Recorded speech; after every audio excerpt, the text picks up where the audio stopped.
Damn. That's what the anti-coach love. That's okay. You can like who you like.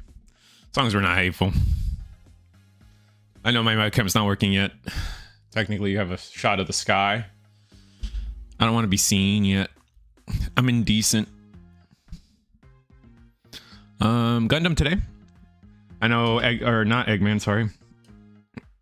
Eagle's been taking care of the stream the past couple days, but, you know, good old return to form, I'd say. Doesn't look like that many people are on today for this. How do I word this? Eggman, we had a big Gundam tournament. Was that Sunday? Sunday we had a ton of people for Sunday. It was really fun. We had, oh, what's the word? We had amazing prizing and all this stuff. We had the world championship playmat. We had a bunch of boxes, GD05. We all know GD05 is hard to get. But other than that, it's like, I don't know. I just think it's the best. This is the best format we've ever had, right? Like, is that fair to say? I feel like that's fair to say. Looks like we have close to 20 people signed up. That's kind of cool. Who are we watching? Who we watching, chat? Nothing but negativity towards Gundam in the community.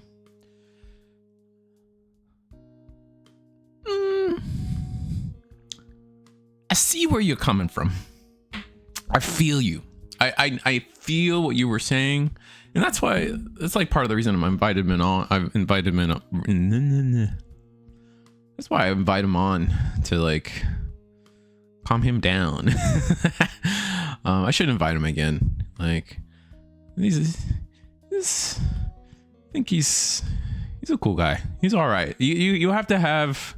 I have this ability, I would say, to match people's vibe and then bring them onto the level where I want them to be. There's like closer, like if someone's like a 107 and I need them at 75, I'm gonna try to bring them down. Like I'm not gonna get them all the way down, you know. I'll probably get them down to like that 90, 95, but yeah, just nothing but acceptance and being friends with everybody. That's all I really want to do, man. Who we playing? I feel why you would be upset with the way he operates, though. Definitely not for everybody. Definitely like an old, like kind of like Asmongold-ish vibe. Well, no, I can't say that. That's crazy. No, that's.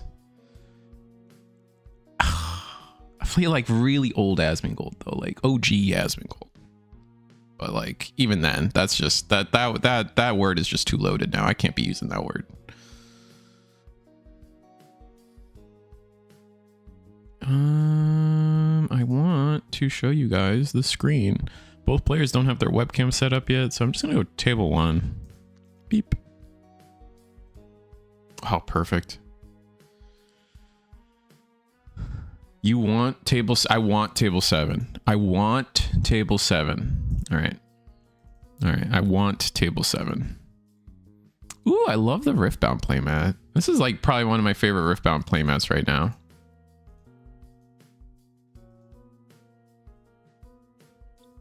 Let me flip the bottom webcam so they bump heads. I'm muted. Yeah, we're muted. We're good. Sometimes I get nervous about that kind of thing.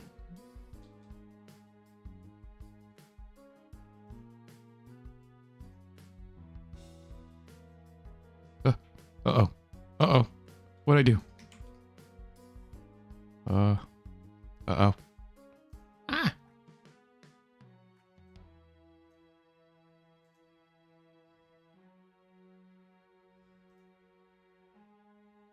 We're not doing so hot with the camera positionings today. All right, whatever. It's good enough, surely. But what do you guys been up to other than we excited for the new starter decks? I feel like a lot of people are excited for the new starter decks. Eggman was not freak. I don't. Do I want to say freak? I love. Oh my god, the Renoa sleeves. A man after my own heart. Final Fantasy VIII is still my favorite. I don't care if it's flawed. It's still my favorite. It's kind of like G Gundam. I am an absolute tyrant of loving things that are community divisive. Not fair to say. I think G Gundam is very community divisive. A lot of people be like, it sucks. Blah, blah, blah. It's not Gundam. Blah, blah.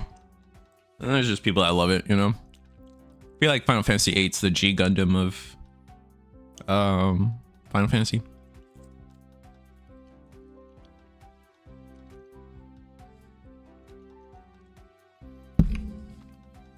But this format's good. This format, I'm not joking. Like, Gundam is in such a fun spot right now. I don't know how much you guys have been able to get out there and play. I know school's starting for a lot of people, so things get a little difficult. Especially if you guys are either your kids are going to school or you yourselves are the ones going to school. That and or school traffic's a pain, right? We all got to deal with school somehow.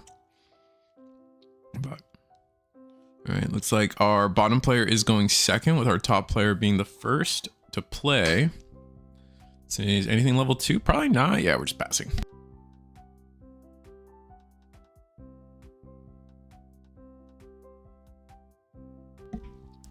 Ooh, okay, so it's a I always forget the name of this stupid blocker.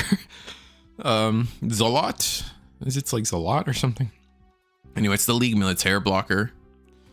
I don't know if it even has, I can't even remember if it has the tag, but oh, we're red blue. Never mind. Just gonna immediately improvise I always call it improvise. Why am I getting improvised technique? Improved technique. And then we're gonna get the 3/3. This is also a blocker. This is from the Eternal Nexus set. Oh, and we also kind-hearted this turn. Okay. I forget what this guy fully does. I know it's just a blocker, but the 3/3 stat line trips me up because there's not a lot of 3/3 blockers out there.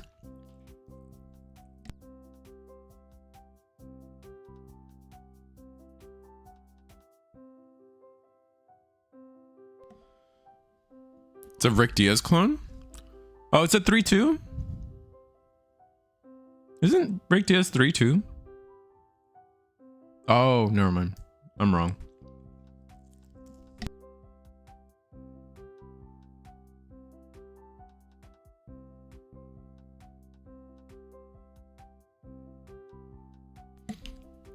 Oh, unicorn. Oh, we got some. You know what? You know, was it the inner circle? The inner circle. I guess it's winner. The winner circle with a Y. I'm gonna say inner circle though. You were right. These are two pretty different decks. We don't have to see too much of this. Homie doesn't have a board state though. Neither player has a board state, and we've already gone through 4 cards out of our hand just to play 1 unit. All right, then we're gonna play the Otori, Strike Rouge Otori. Just a blocker, right? We're just playing some weird, like, are we just like red blue? I guess we're just trying to stall until we get to our late game. Like, are we talking like Neo Jiang, or I guess we'll have to see what the end game is. I mean, it could just be a weird start, like the hand is weird, so this is like we're playing the best hand we can.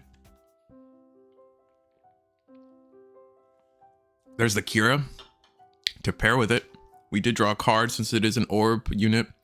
All that, and we crack base. Yeah, not bad.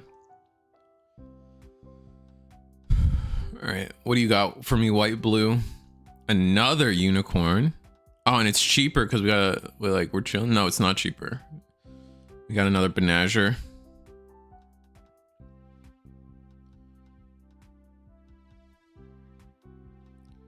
Okay, nice. We are a 7. No, we are 6/5 right now, thanks to Benager. Does mean that we can just swing our Otori and clear it? Now it depends on, do we have more removal? 5's a lot. I don't know if we have, I don't know if we can do 5. I guess we'll see.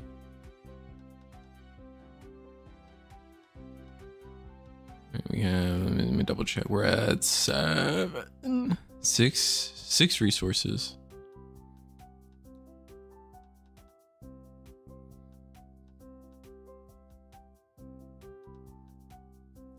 Oh, we're gonna spend. Ugh, this feels bad. I feel like we're potentially gonna give over a lot of tempo. We'll have to see. Draw 2 cards. I mean, Show Resolve, never a bad card, but just so expensive, and some like we need a developed board eventually. I'm clinging to the idea that maybe this player is trying to like play like a late game strategy, and we're just doing everything we can so we can just go value town in the late game. So far we have been able to 1-for-1 everything though, so that we're vibing.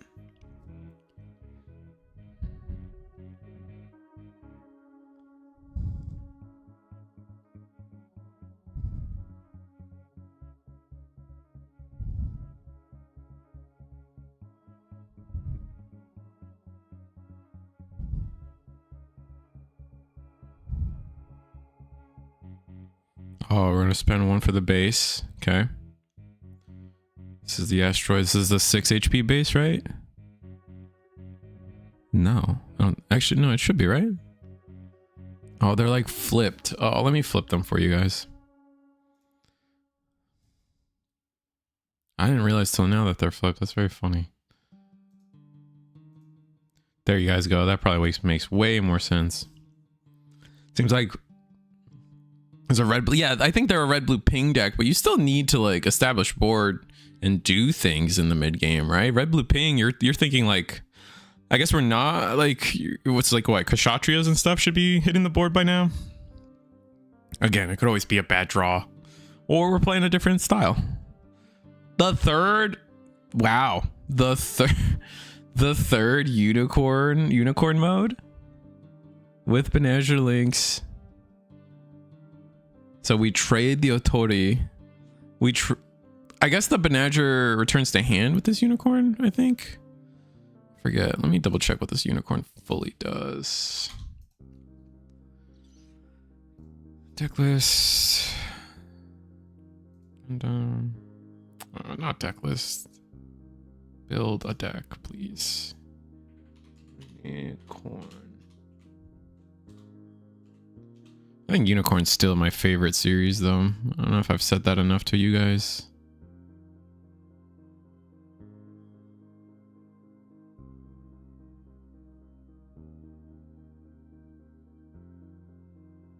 Which unicorn is this? 4 cost. Oh, it's the... Yeah. During link, when this unit is paired, its pilot discard 1. Oh, it's the one that loops the pilot. Yeah. It's the OG combo. There we go. Now we're starting to see some Kshatriyas. We see the Marita too. Clear the unicorn. We're gonna discard an unforeseen incident. All right, there's our. Now we're seeing Kshatriyas and everything hit the stage. Gonna close combat. And then swing, that's gonna ping it out. What do we get from shield? Ooh, another Banagher, okay. Banagher. Unicorn is goated, yeah. Funny enough, I never finished it. It was like, I don't know if you got, how many of you guys out there are like boomers, but I remember when Unicorn was like crazy good. Like at the time, it was like some of the best animation. It was insane. But like they would release an episode, I swear to God, once every 3 months or something. It was crazy to try to follow Unicorn like live.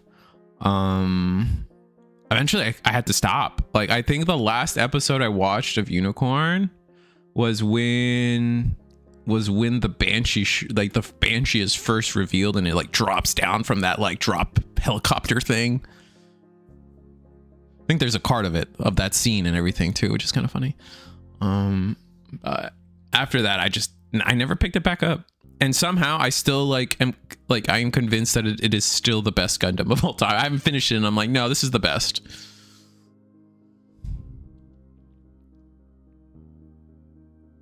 That's how good it was to me. Getting the silver bullet down is huge, especially with the Kshatriya and the Marita now present. Especially, I mean, you're just against red blue ping, right? So just showing silver bullet is going to be nasty, absolutely vicious. We gotta. I mean, we're just on red, white, blue unicorn stuff, right? We don't have a second Banagher yet. That's not until the starter deck that we get a second Banagher. Is it white though? Are we white Banagher? I know all the new, I guess there's some green. There's some green unicorn stuff. With the new starter deck. So I mean, we might be approaching blue-green unicorn BS. I guess we'll have to see. Banana. Oh yeah, we are getting a green Banagher in the starter deck. That's exactly right. Okay. I guess we'll see where the future of Unicorn is. I'm not a fan of another green blue deck though. Not like, the more I think about it, it's like we already have What's his name? Hero. Oh my god, not Hero, excuse me. Amuro. We have Amuro Ray, new Gundam, RX-78. We already have a blue-green deck protagonist, right? I feel like there was a world where like we could have, like, obviously Kira's got blue-white, Hero's got green-white. Like we could have, I don't know. I think we could have pushed Banazher to be like blue-purple. Oh, I say that, I know. I know that's traumatizing. Forgive me. He could have been blue-red. Blue-red's kind of fire. I mean, when you think about it, the unicorn's got that weird red mode, right? So yeah, it could work. But then it's also got the green mode. Shut up, I don't want to hear it. But now we're finally establishing board on the red blue side, and kind of there's a world where we just kind of run away with it, right? Swing. We do block, which is interesting. Definitely don't have to do that. I guess we're trying to throw, or we're just gonna find something, especially like, I guess there's a world where we just like, what, gun tank this thing down? That's my guess. 1, 2, 3, 4, 5, 6? Was that 6? He's got a Kira in head. Bless me. You're looking forward to purple red all Merida? Oh, I was talking about that with Eggman on Sunday. It's so weird that they made Merida across 3 colors. Like, because originally it was cool. The Merida deck was cool because it was like, okay, here's your Merida, and then your link pairs are in blue and red, so that like this designed the deck for you almost. But now it's like, now you're like, okay, I want to play Merida, and there's 2 Meridas, so I can be purple red if I want to use the maximum amount of our Meridas in my deck. But then you don't get access to Banshee, and that feels bad. Or I guess the OG Banshee.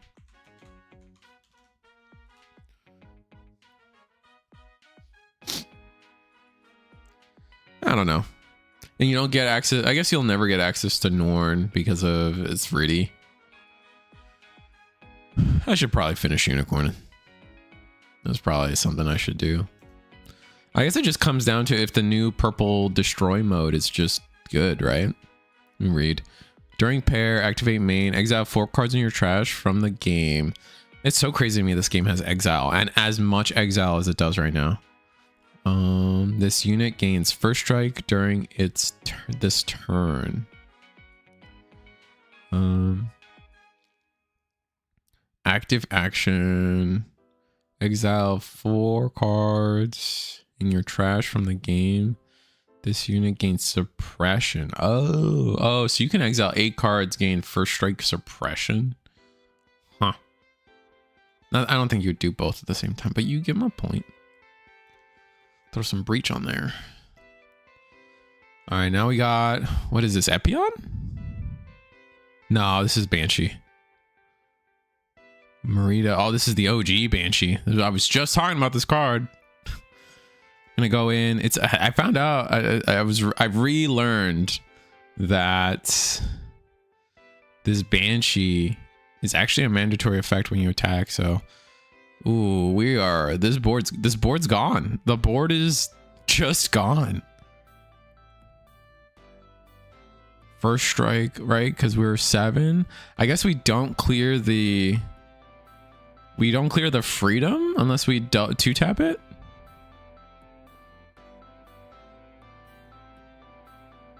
Came on to cheer the banana. That's fair. All right.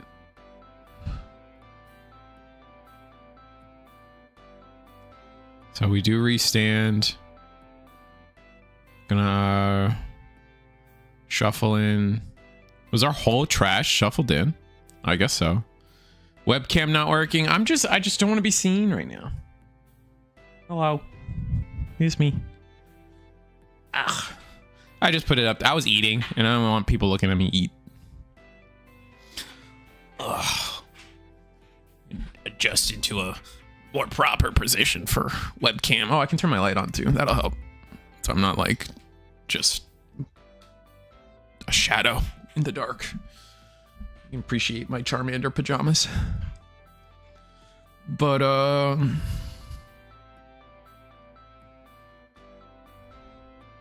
okay, so we did clear the board. Oh, damn. We cleared the board. Now what? Oh, the ping. Oh, the ping is what clears the strike. That's why. Yellow strike, bounce Kshatriya. Unicorn hits the board again. Swing, clear Norn. Not Norn. I'm probably gonna end up calling it Norn too much, but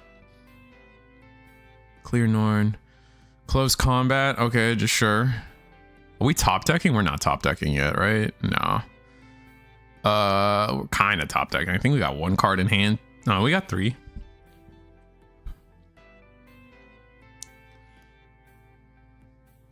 Overflowing affection. So now we have 4 cards in hand. Strike freedom is 7 cents. Oh, it was the white Kira. Ah, my bad. That makes more sense.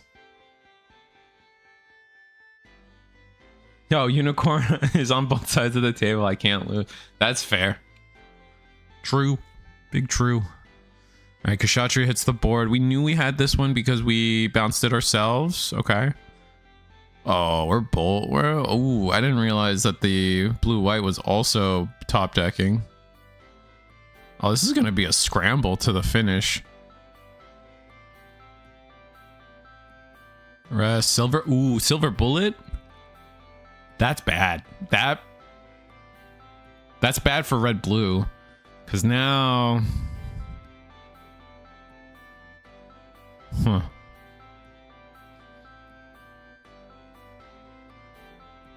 Because now next turn you could just trade away your unicorn into the Kshatriya, or they do it for you. Oh, never mind. Oh, it's ogre. Show me Kira. You've been saving this Kira all game, surely.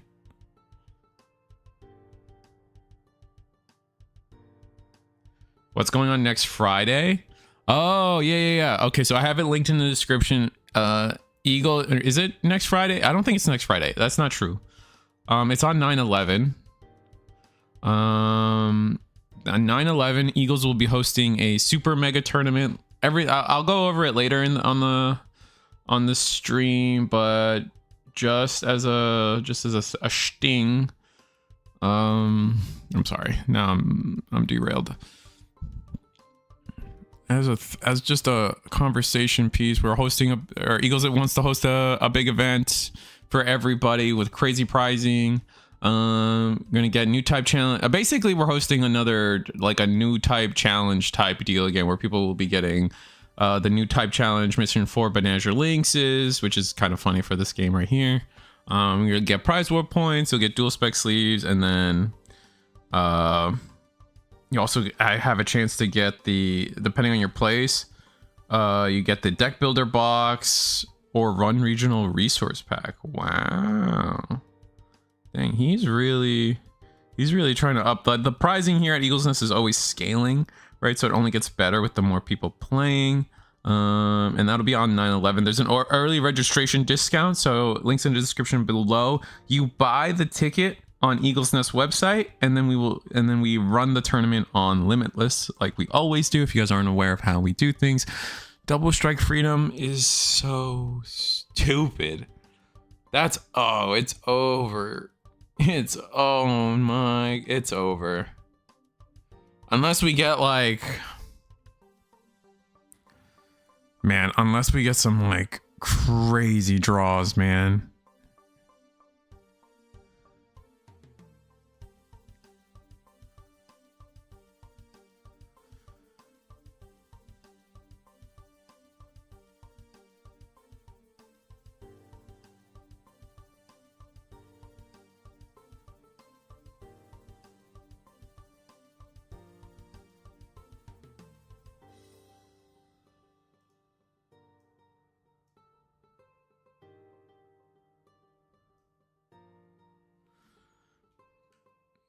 And now we're just filtering through our whole deck. We're seeing our airframe seizures. We're seeing our show resolve. So now we're going to plus and gain hand advantage while doing all this stuff. Yeah, it's just not. It's just not looking good for everybody. Where are we at? Oh, we have the Kira for the draw.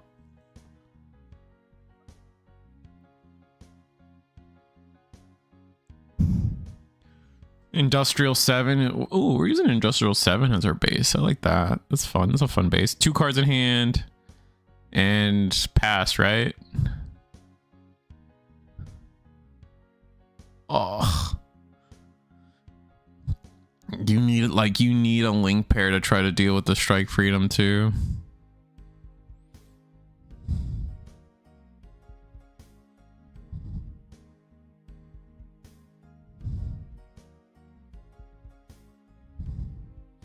Our opponent just has a full grip now after 2 turns.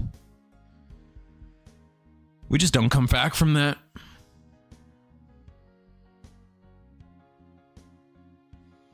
Now we have blocker, and now we're just free to turn cards sideways until the end of the game.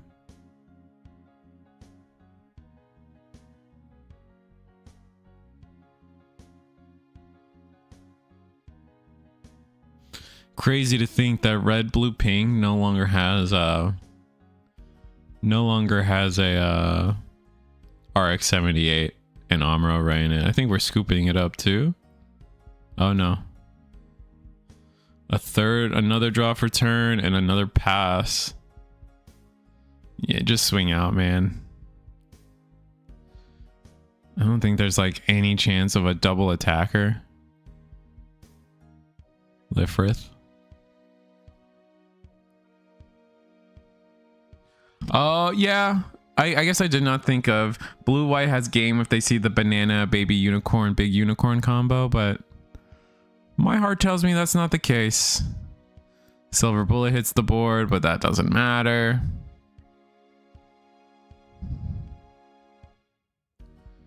There's big unicorn. Oh, okay. We almost had it, but we used so many of our baby unicorns earlier. We used so many of our unicorns earlier. So we're going to get the swing, which will rest these a lot. Close combat.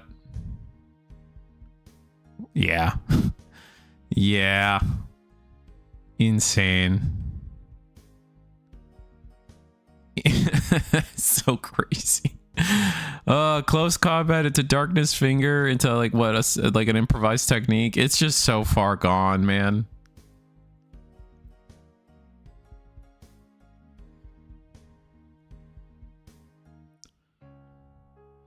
You can't let this deck, like, I mean,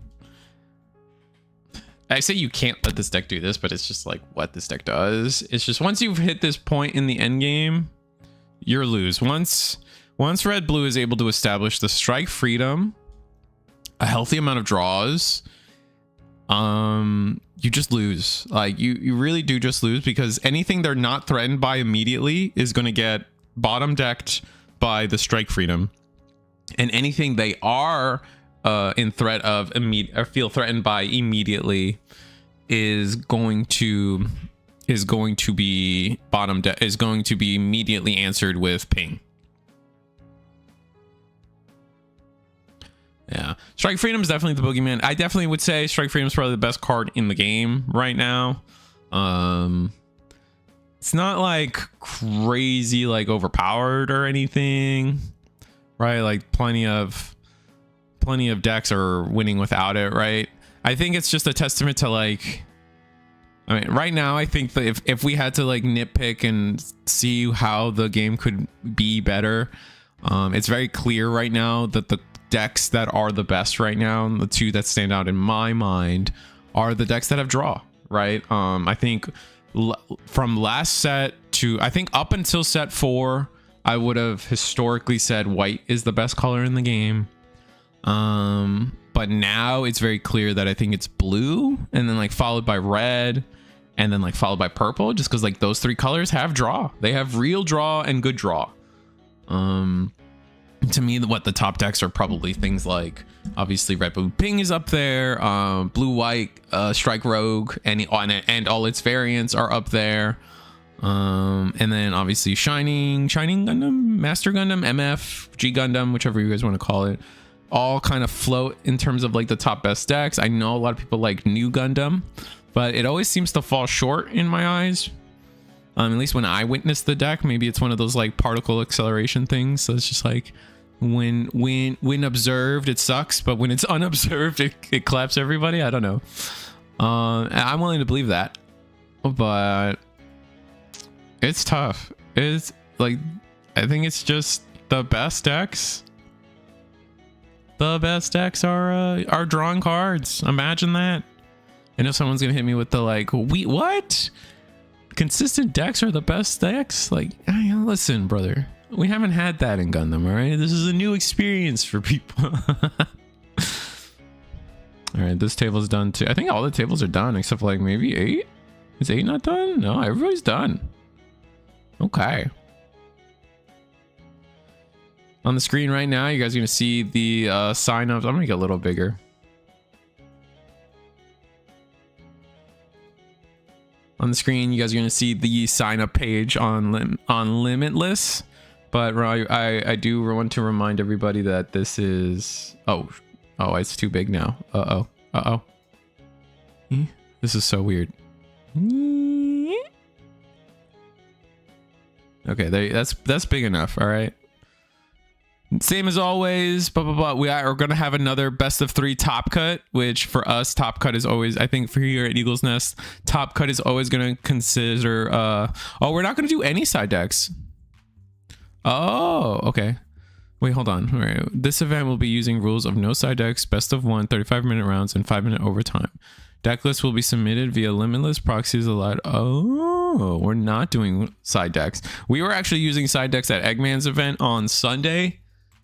That junk was sick. I love. Oh my god, side decks are so cool. I wish more games let us side deck, man. That is like probably the single most cool. That is like the single most cool.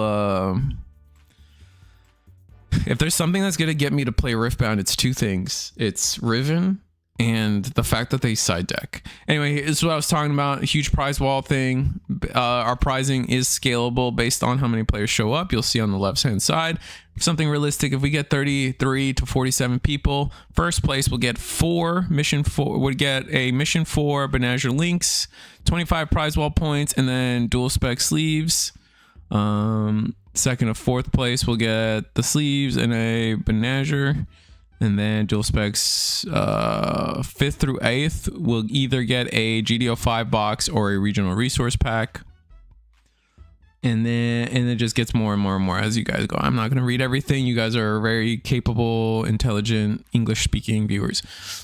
Prize wall, if you guys haven't seen it, we RLR prize wall points, I think translate a point per dollar, I think.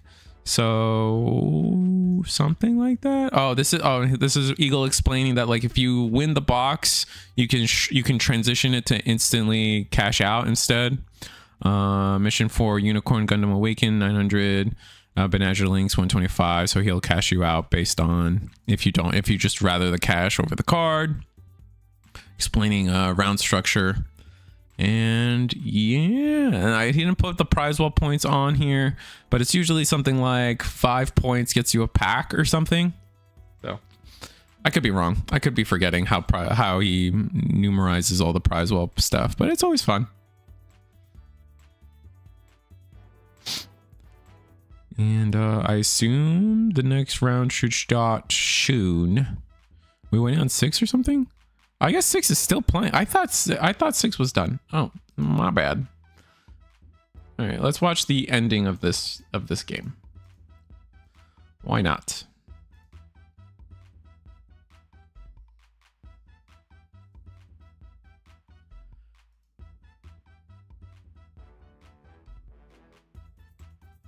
Oh, we're losing a lot of pixels here.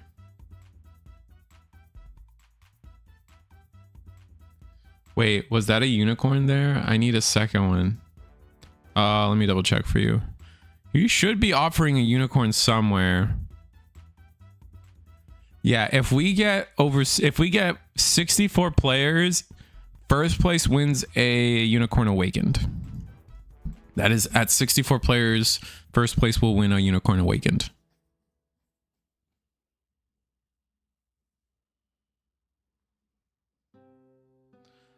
Phew, probably one of my most fun games playing the cruise control deck. Yeah, that looked pretty cool. I was worried for you in the beginning. Definitely didn't have a lot down, but once board was stabilized, you were able to stick multiple. Once you stuck a Strike Freedom, it was kind of over from there. Homie was top decking and couldn't get out of it.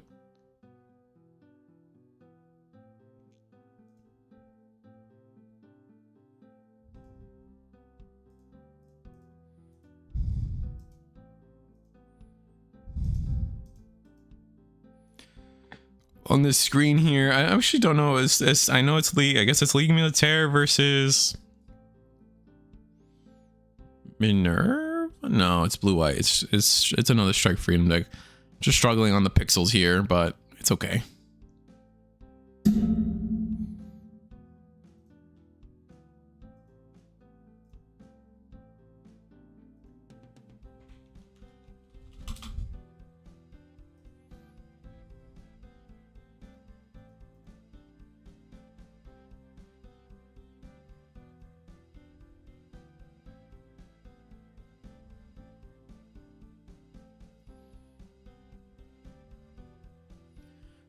I think it's pretty clear that Unicorn's gonna win, or not Unicorn, Strike Freedom's gonna win this. I guess they're both Strike Freedom decks. I don't think there's any remaining. I don't think anyone's playing League Militaire without the Kira Strike package at this point, right? I think most people have transitioned. Oh man, do we just not have pixels? Cruise is a ton of fun right now. Strike Freedom letting you draw, but also discard to fuel Banshee is pretty sweet. It's just really hard to beat a good MF player or a good blue-purple player. Everyone else is easy. That's fair. God, I don't know how people. Oh God, I love Strike Freedom. All right, I love Shining Gundam. That deck is so good. I can't wait to see what. I can't wait to see what God Gundam does, man. Or it's actually Burning Gundam. Like, I can't wait, because we got another, like, we got revealed another Shining Gundam. We got another like Sekiha Tenkyoken. Actually, do we even have Sekiha Tenkyoken as a card? No, right? So we're still missing like the most important technique in the show, where they like kick an apartment building out of the ground into the sky.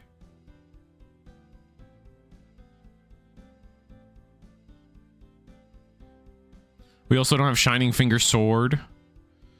Bro, they're a hoe in us, bro. I feel like Strike Freedom's gonna get restricted. We'll see. I think it's far too early to make any kind of. I think it's far too early to be saying like XYZ card is being restricted, especially after such a massively game-changing ban list. I think the starter decks are going to do a lot. I think the starter decks are going to probably introduce a lot into the format, as well as GD06 is looking to like just kind of support Shining a little bit and some of the decks that are already performing well. So we'll have to see. They announced another Minerva Squad card recently, right? I haven't tracked too hard, but I feel like another Minerva Squad card got announced. Oh, it was a Blast Gundam. It was a Blast Gundam. Or a Blast Impulse that lets you attack a unit immediately when it's played or something. It was like rush. It's like that, like in One Piece you call it character rush. So it's like unit rush. Yeah. Rush, Blast Impulse, yeah.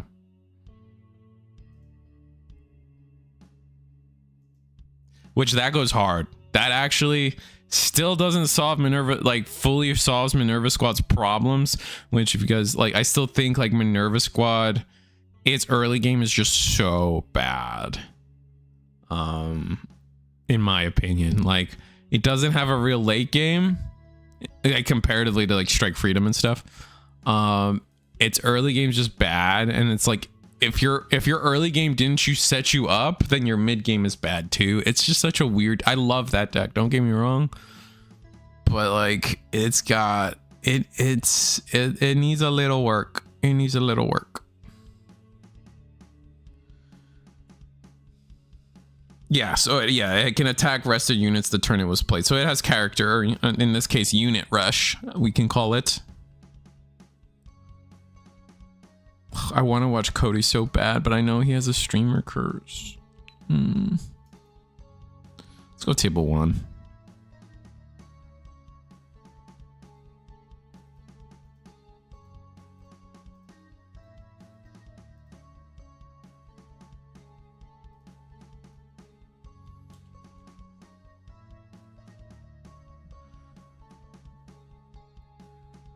It's a huge unit because you can use it from hand and from trash, and the turn it was played. So I think, so I think it will solve. You do think it'll solve the issues? I mean, wouldn't be the first time I'm wrong. Would not be the first time. I'm not on any opinion of the card that I can't just back down on, or my opinions on future cards tend to be fickle is what I would say. Let me reread this thing. On the turn this unit is deployed and may choose a okay, so it just has character rush, period. Just period. Another Luna Maria Hawk card though. They're really trying to, I feel like they're really trying to, correct me if I'm wrong, I feel like they're really trying to take Ray out of the deck, and they're trying to push a like a Shin on a Luna Maria deck, right? Or like I feel like I rarely see reasons to play Ray anymore. I could be wrong about that though.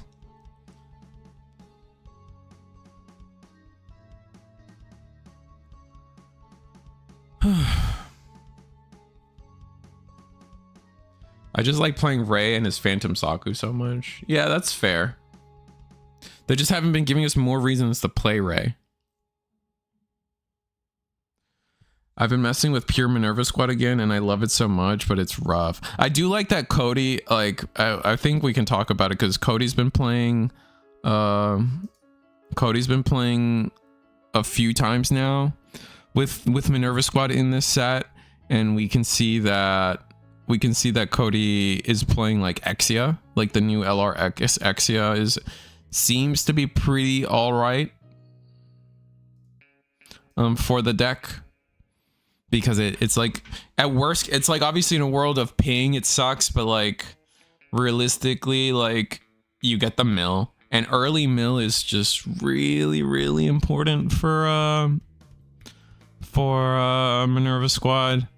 There's a world when we might go back, like they might do red purple again, add in the like the Atherin stuff from the starter deck maybe, and just like use Airframe Seizure, so you can I don't know, obviously Overflowing still better than Airframe Seizure, but me. What's up, Cyber?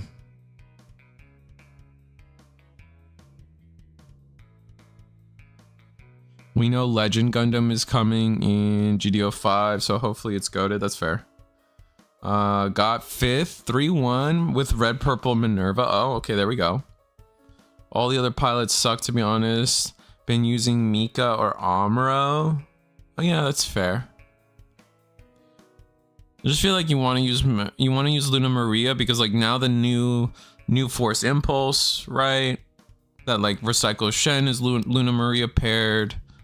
The Luna Maria stuff isn't awful. I don't know. It's just trying to do this weird thing. Like the whole deck is trying to do this weird like ping damage thing. And then the Shin stuff's like, oh, by the way, no, I don't care about any of that. I'm going to like Graveyard Recursion. And then so like it's like I feel like there might be a world where you play like a Destiny-less Minerva Squad deck, which is Ray and Luna Maria. But like it's so hard not to play Destiny is still one of the coolest Gundams in the game. Or you tell me you're in the archetype to play Destiny and you're not going to play Destiny, that's probably a really hard pill for a lot of people to swallow.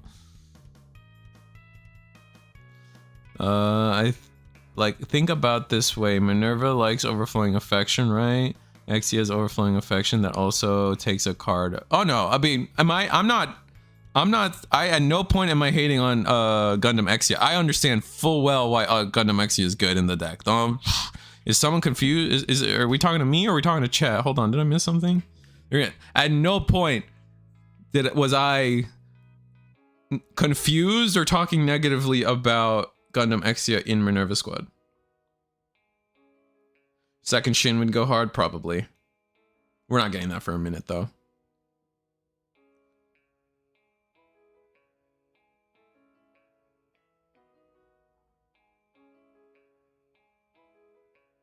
Destiny's the reason to play. Sure.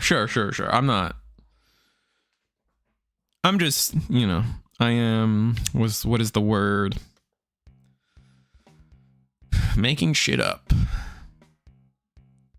Looks like we got Shining versus League Militaire. Blue-White League Militaire. Strike Militaire? I'm gonna call it Strike Militaire. I think that's what most people call it. So, Shining Finger, Rick Diaz, and then Rising Gundam, rest Zolot.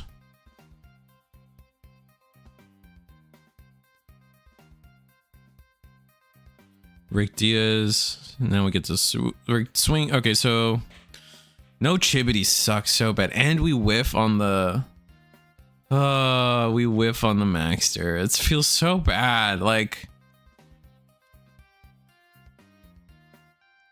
I wish the Maxter searched more. I feel like the Maxter should search 5. It feels really dumb.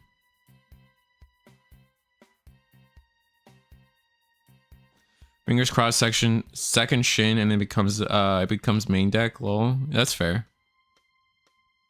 I mean, don't like there are 2 decks in this game I want to play. It is 100%. I haven't built it. My friend built it though, and his cards are my cards kind of. There's the G Gundam deck, and then I still have 4 Destinies on my desk at all times. Like, I am ready to go. I want to play that deck.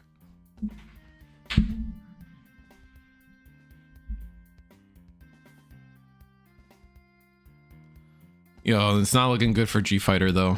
I think this deck in here. What deck do you guys think count as G Fighter? Because I think it's League Militaire. I know that like they have enough like darkness finger pings to like make things really annoying, but League Militaire just gets the draw engine faster than G Gundam can get the. Then G Gundam can get the Master Gundam Darkness Finger loop going.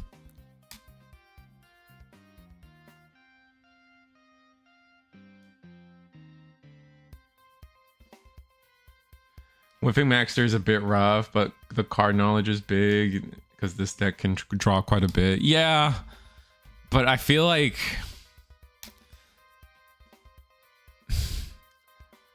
when you're playing the G Gundam deck, it is such a like synergistic ball type deck where everything has to kind of interlock and weave together and work really well.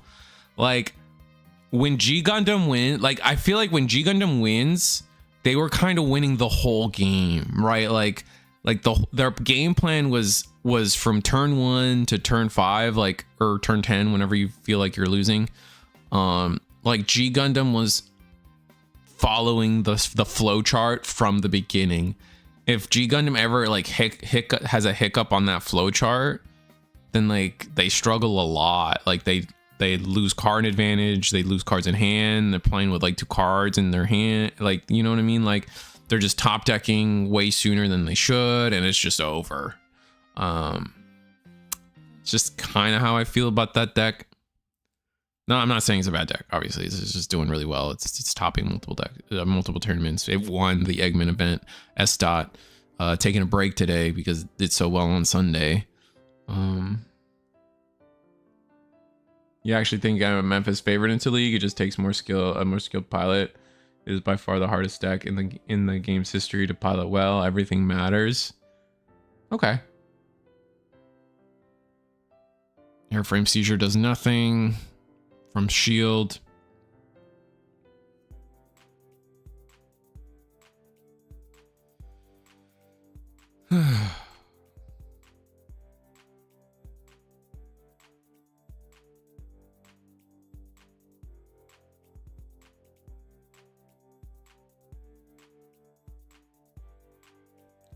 My chair is starting to fall apart now, and I keep getting like little black dots on me. It's really annoying.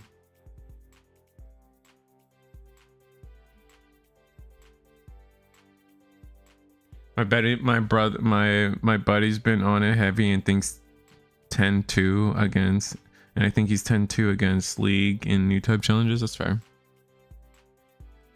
We did find the Chibbity. I think one of our issues is not finding the Chibbity early. Gets rid of the RX-78. Darkness Finger.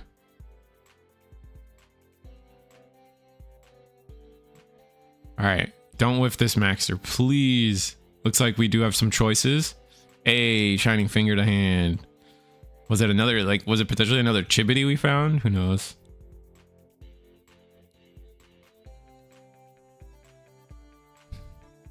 It's like our whole turn to do this, though.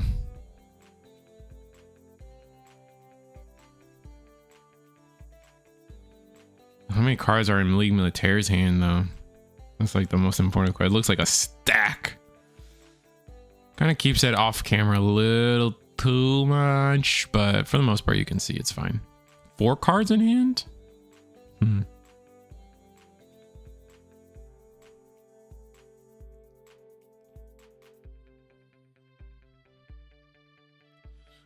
We still got to get the Gundam Maxter like boxing mode or whatever. When he's got his pecs out, you know what I'm talking about? You guys know what I'm talking about.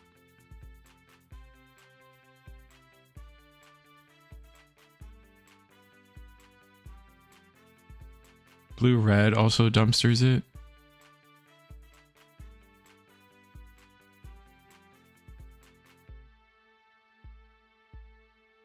Blue red dumpsters.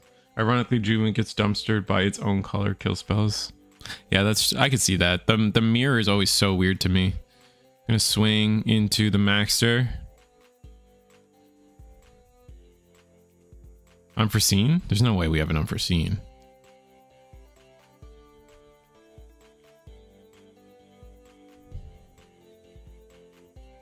We attack shield? What? We must have like an unforeseen. Because there's no way you swing at Lifrith. Right? Like you just swing at Lifrith. You have the shining. No, do we have the shining thing? No, we got a Dumbon in hand. Let's see what happens. But we could potentially get blown out here by not clearing the Maxter, I feel. Let's see where this goes. Rest 1. No, take that back.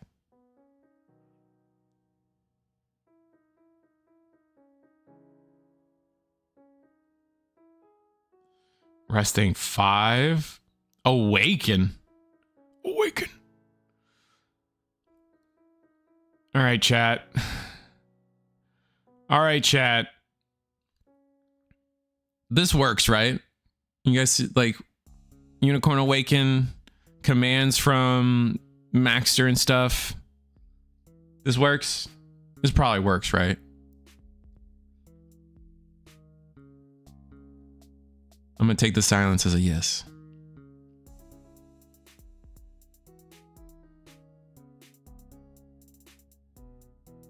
Oh, and we got another Maxter draw. Darkness Finger, that's huge. Problem with like Maxter is such a kiss curse though, because you could be bottom decking like the exact like your Domons, your Master Asias, your Master Gundams. Like you could, like sure deck like at the end of the day, deck thinning is always deck winning, right? But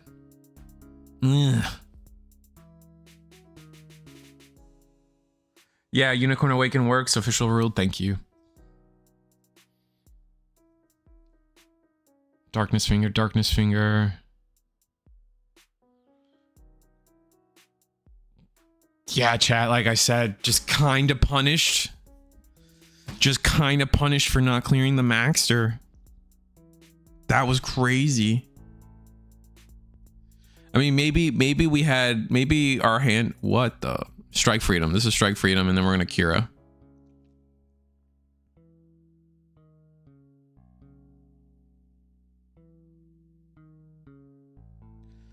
Kira.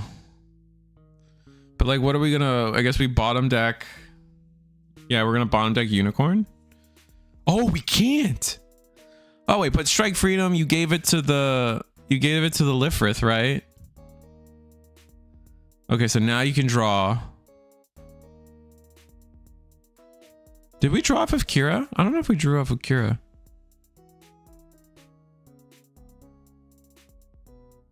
Oh, and we're gonna draw with the base. Okay, we're just high rolling.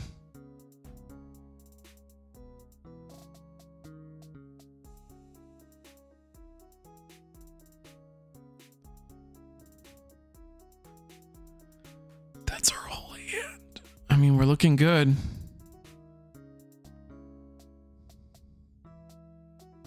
Domo to hand. All right, come on.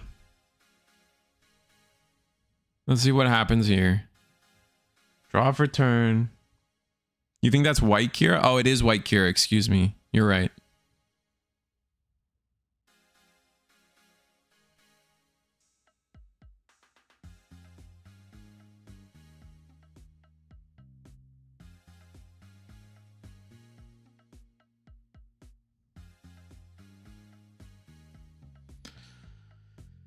We have a grip. Like, the thing is, I feel like the Maxter draws might have boned us.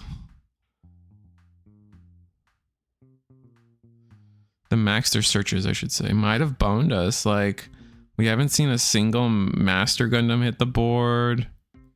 We haven't seen a Shining in a while. Ugh, overflowing. Darkness Finger. Oh, I saw a Shining come to hand.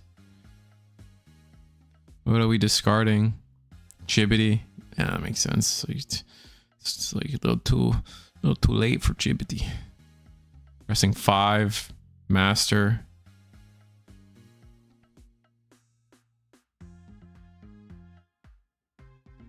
Darkness Finger. Ugh. What are you gonna hit? The parts token?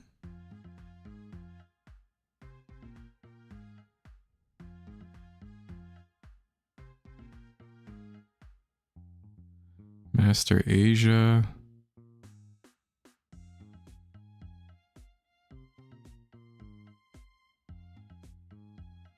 Alright. That clears board. That clears board and maybe you can run away with it.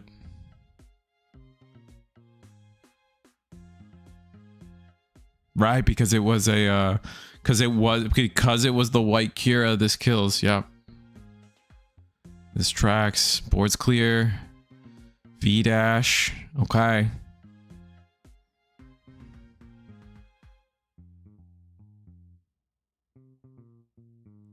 Is that Michael playing MF? Maybe? I'm not sure. I see their screen names, but not their usernames or their real names.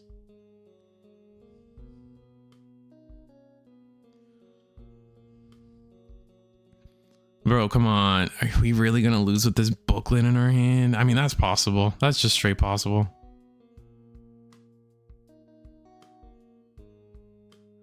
Yeah, but leave me. So if it was blue Kira, you just leave the token up and clear the strike with the ping anyways. There's Gundam fight. No, I mean, that's card draw. And makes it so the V dash doesn't clear. Resting 3. That's a Rising Gundam, right? 5. Master. Unicorn. Okay.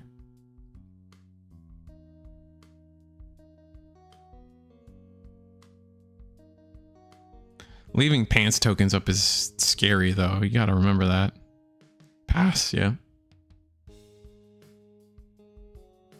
Peak proxy. Hey man. Good enough for government work, you know? Lol. I feel like I should turn this auto translate thing off. I'm not a fan of it. I don't know how to do that.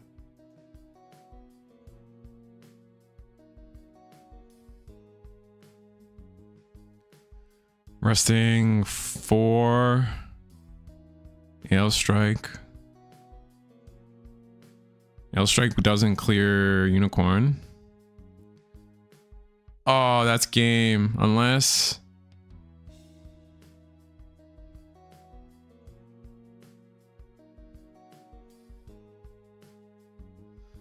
Beautiful top decks. Oh, that feels so bad.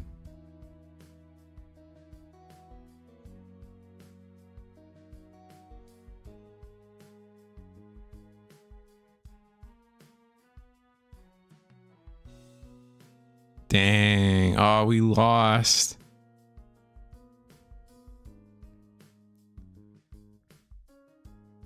We couldn't like master Asia. We couldn't like master Asia. We couldn't clear the V dash with that hand.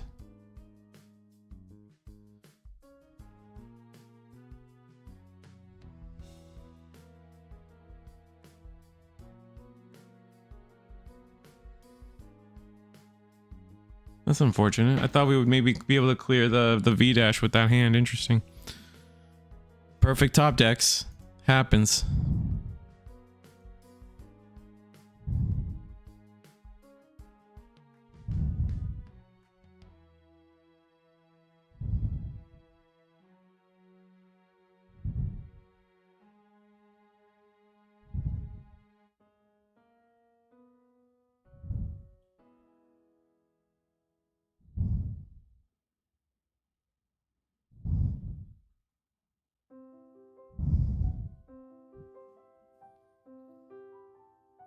I'm new to Gundam. What are some good resources to get more familiar with the meta and which decks to build? I mean, I'm a simp for Eggman. I am always a simp for Eggman. You guys know me. I get paid by the man, so I got a simp. Gonna link you in chat. Eggman, on Eggman events, we post all the top decks that get posted in a format. So if you want just like a quick like look at these decks, aren't they neat? These are obviously the best place to start if you're trying to be competitive. At the end of the day, I don't know what behooves people to like. Let me find another game before I go on this tangent.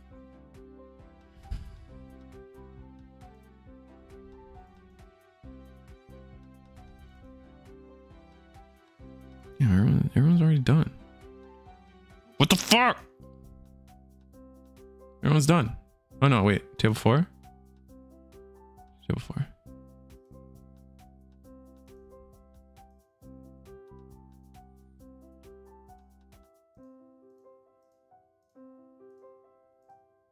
Okay. I don't know what behooves people. Oh, god dang it.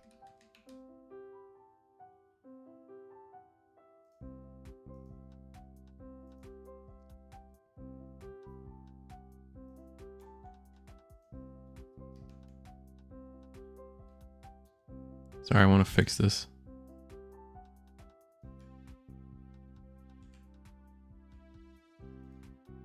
I don't know what behooves people to like, what's the word? Scoff at net decking. I don't know why people feel it looks like it's over, right? Oh my god. I don't know why this thing started where people like net decking is bad, or people feel like some sort of superiority for coming up with their own deck, right? Like I don't know, like maybe I'm so like, maybe just because I'm a person that's just like if it's an idea, like there is no such thing as an original idea, right? Like someone else has technically thought of whatever you thought of before, surely. Like, but it's just like, I don't care, bro. Like if it won a regional and you want somewhere to start, like if someone came to me and was like, I want to play MF, how do I play MF? I would be like, S dot just won a big Eggman event with it. Cop his list, 1 for 1 the list, jam games with the list, see how you feel about it. That doesn't mean you can't change it. That doesn't mean you can't like put your own spice into things, sure, but like the idea of like the idea that net decking is a crime is crazy to me. Crazy. Like just because you took, I don't know, man, like I want to play a good deck. Sorry, weird. I don't know. I don't know. All the rounds are, I think all the tables are done now. But yeah, that would be a great, the Eggman events tournament page is going to be just where the best place is, because you're going to see all the top decks that are topping and like where you should start for all of them. I don't know if it's about top decking. If he didn't top deck the link, he was bound to set up the play to clear game very soon. The top deck kind of like, the top deck mattered, right? Because like if he doesn't win that turn, next turn we set up like Shining Finger, Master Gundams, Master Asia. We saw the hand, right? So one more turn changes a lot, in my opinion. Maybe I'm crazy for that, but because we would still be sitting on a base with 1 HP maybe, or we don't attack and then just set up the Ale Strike. But like, I don't know. I think winning that turn was the easiest, like was like Gary, like was the only like I don't know how to word it. Like sure, there are infinite possibilities they could have won anyway, but like the top deck mattered a lot. Just sucks that there was no targets for Shining Finger, so actually he lost the game because he cleared the token. If he left it up, it doesn't die. He doesn't die. That's true. Fair. Did he have enough to clear the dash though? I'm not sure. I would have to go back to see what the hand was. Because Shining triggers Unicorn, so the base stays up, and he had 2 Shinings. He can use both on the same token. Yeah. From -4. If good deck, deck good. Thank you. I agree. Yeah, exactly. It's actually just a complete waste of time to start from scratch. Use the resources you have available to you. He just didn't have any other way to clear the V dash. Yeah. Sure. Like I'm not saying 100% he loses, or like it's just like if he didn't win there, I think it only gets harder to win.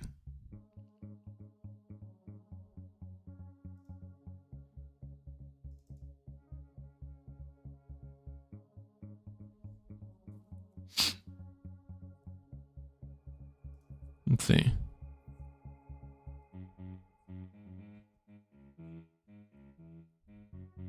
Round 10. We go from 20 to 10 to 5. There should only be 3 undefeateds.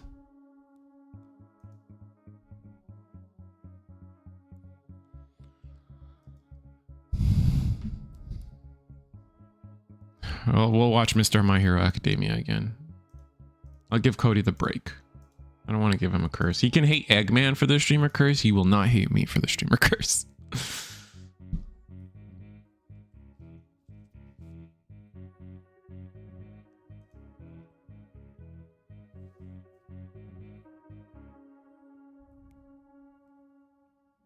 Okay, maybe we don't. Maybe we don't watch table 1. I'm starting to feel like we watch table 3. This is not an undefeated table, but I think the picture quality is a little more important to you guys than watching an undefeated table.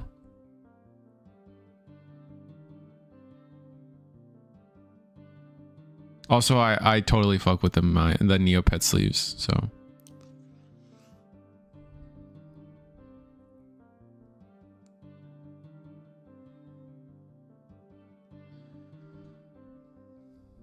But yeah, no, like I don't know. It's always been a mentality that bugs me. This idea that like net decking is a bad idea or like dishonorable in some way. Like, I don't know. Get over yourself. Maybe I'm making enemies with that, but you're the one bullying people first, so you're gonna get bullied back. Weird.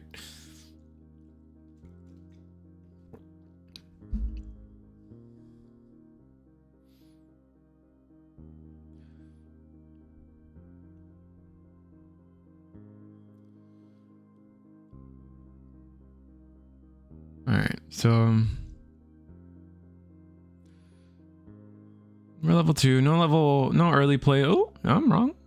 Okay, a Dragon. Oh, looks like it's gonna be it's gonna be Lando Bell versus, not sure, but we'll see.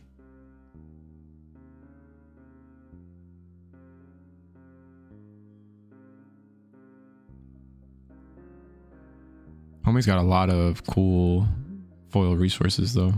Respect that. I'm gonna go Rizal, and then Jagons go in. Double Jagon early. Those are half of our basic 2/2s. What is that? That is Kind-Hearted? Or Moment? No, it's Kind-Hearted, right? It's the alt art.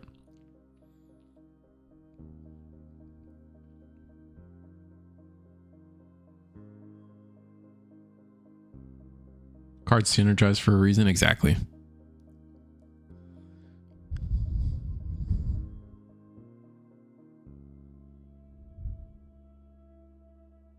Someone really likes Dark Magician Girl. Jeez, gosh.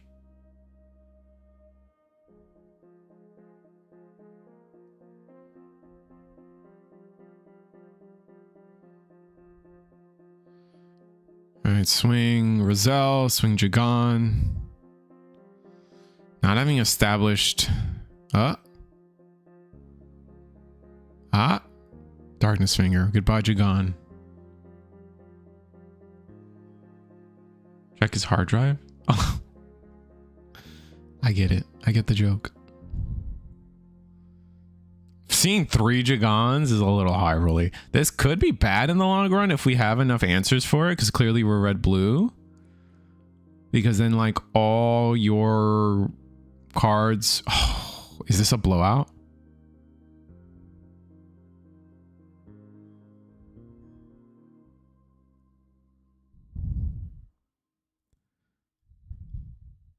Nah, it's not a blowout. It's really bad, though.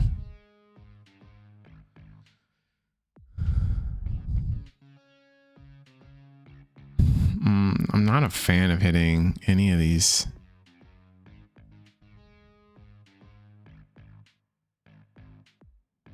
Both Jagons gone.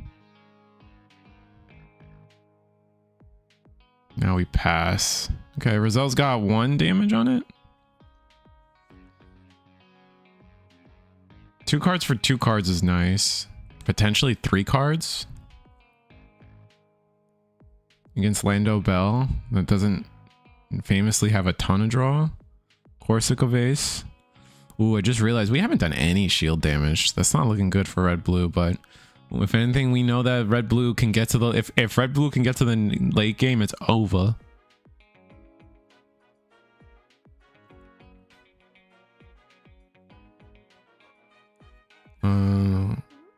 Oh, this one, the GZ. I always forget. Reg Z. Look at the top card, to the bottom it goes. Not wanting that card. All right, Rizal goes in. Lose Kshatriya. RX-78. It's like a Kshatriya, nothing happens.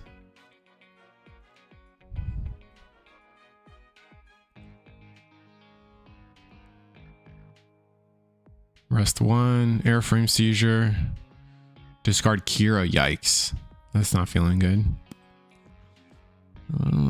We do gotta stabilize soon. We already used our EX. Someone used their EX resource already. I'm not sure who. Are we just gonna white base into token? Get your RX-78 for 2? Or do we want to save it for commands? Save it for commands. That's 100%. I don't know if I agree with that. I guess if we have Darkness Finger, we can Talgis and clear Talgis. Ooh, Gundam NT1. Amuro, green Amuro. Swing. Clears white base. Talgis. There we go. Close combat. Clear Talgis. Reg Z. That's a financier. Kind-hearted. Right? Is that kind-hearted? I think so.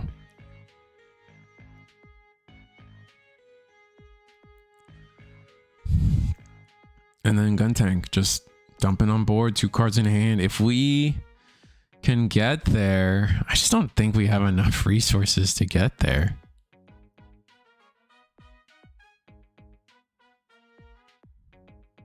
Are we on the curve? Are we on the right curve? 6 and 6?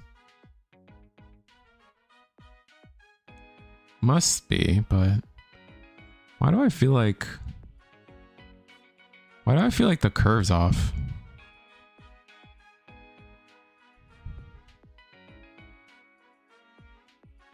I must be tripping.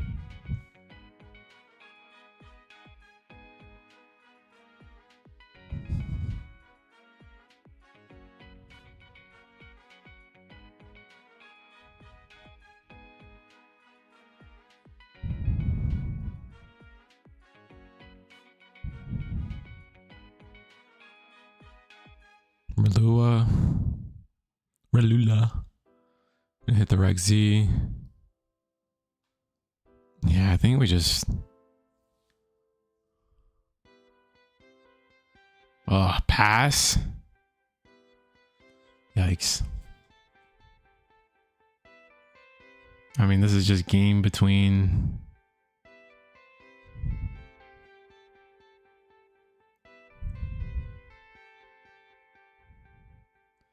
I don't think there's any route there that...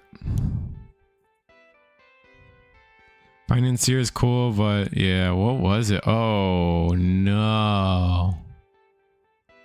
Just no middle game. Had a discard, yeah. Yeah, we just bricked and just didn't find good stuff. I mean, I think we watched this player once already. Might be the same. I can't remember if it's the same player or not, but we already watched this player once. And it did seem like their early to mid game strategy was kind of weak in the other 2 games too. It was, but then like, yeah, that was just yikes. Like they just played against a deck that really takes advantage of it, right?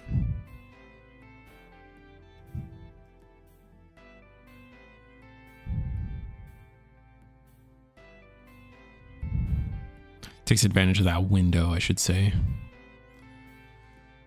Let's see if I can find another match. Jinzo?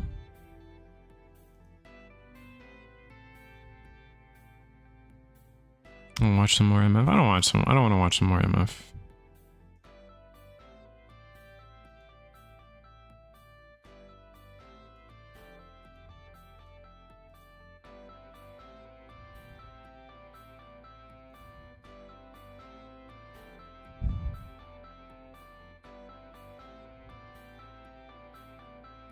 Blurple.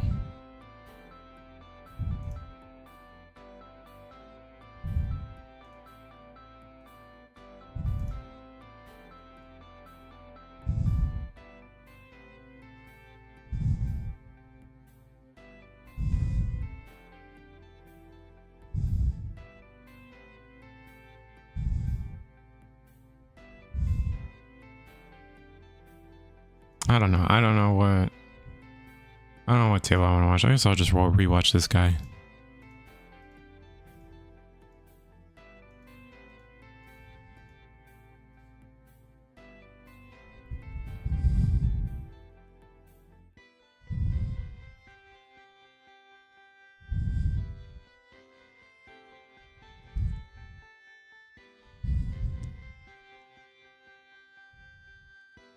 I know it's like on the keyboard. I know it's probably like a custom spacebar, but it just looks like a moldy spacebar. And I don't know if I can unsee that.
Sorry.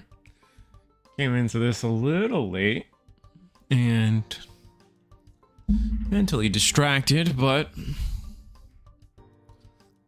let's see what we can do. Do you ever commentate with someone else? I have. Oftentimes I'll have Eagle with me. Most of the time I'll have Eagle with me. I think the big thing, like lately me and him have been like alternating busy. So Eagle has been streaming it. The past 2 weeks, I think Eagle streamed it. And then I streamed alone the week before that. So normally it's Eagle. And then sometimes I try to get guests. Like I've had School Appropriate on here. I've had Coach SDK on here. I've had Ray Night Gaming on here. I've had New Type Arena on here. I always forget there's a lot of like New Type insert word usernames, but I'm pretty sure it was a New Type Arena was on here for a while. I had them on twice or 3 times or something. I'm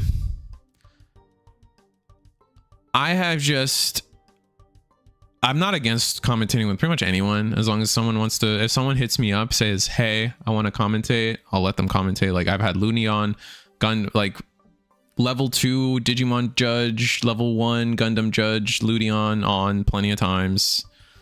So I've definitely commentated with, and then obviously I commentate with Eggman on his stuff all the time. So just specific on this channel though, yeah. Oh, Garrett from, I forget his, Talking Cards with Garrett. I've had him on a bunch, but yeah, I'm not like, if someone just hits me up, I usually say yes. I just have a hard time finding time to like, this is gonna be a weird way to word it, but like I have a hard time sourcing people.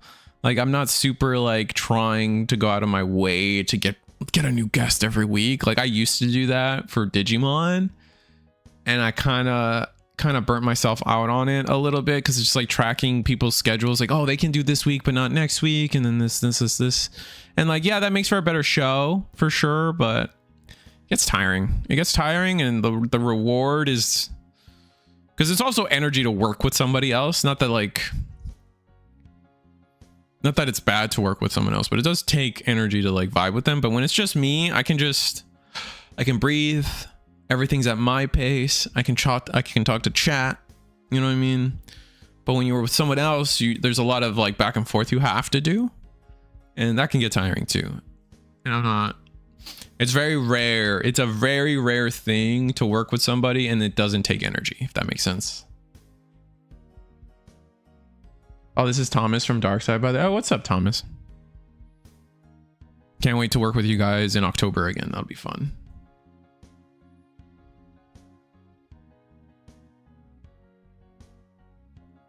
You guys should let me know if you guys were maybe or maybe not selected for anything One Piece related. Let me know. I know the invites for those went out, so let me know. I do all things Bandai card games, so I'm not limited to just Gundam and Digimon. I will say we probably were selected too. I don't know. Is there supposed to be like an NDA behind that kind of thing? Obviously, don't leak anything that you shouldn't, but for sure, I don't think there is an NDA on that kind of thing. Yeah, I'm excited for it. Last one was super chill. 0 issues. I mean, other than like the scramble to like sign people up last second, but that's just like tournament woes. Other than that, like the tournament was easy peasy lemon squeezy.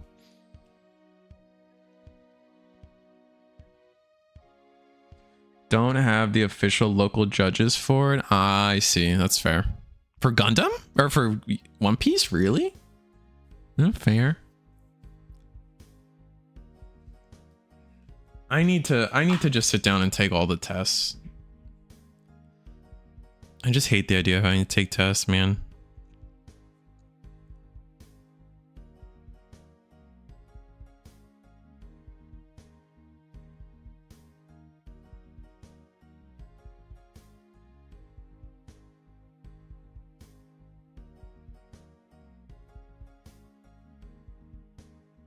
I don't want to be a cop, but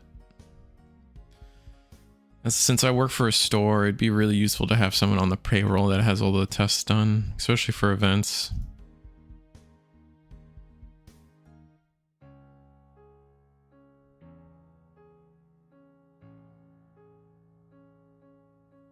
I'd like to judge event. Well, it's easy to become a judge, so. Well, it's easy to put yourself in a situation to take the test. Whether or not it's easy to pass, that is up to you. I just hate taking tests. I'm 34 years old. I have not been in college for over 10 years. I no longer want to take tests, you know?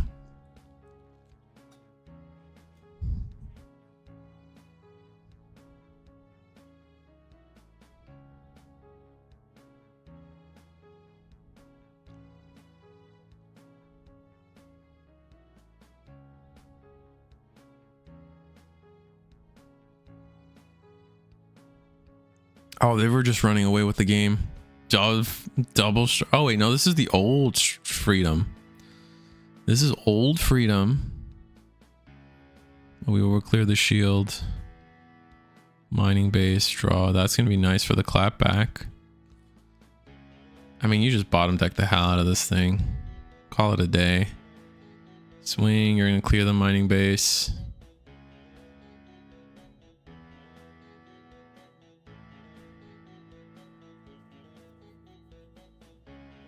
Yeah, even if it's just so your shop can use your band ID to sign up for events, it would be useful for them.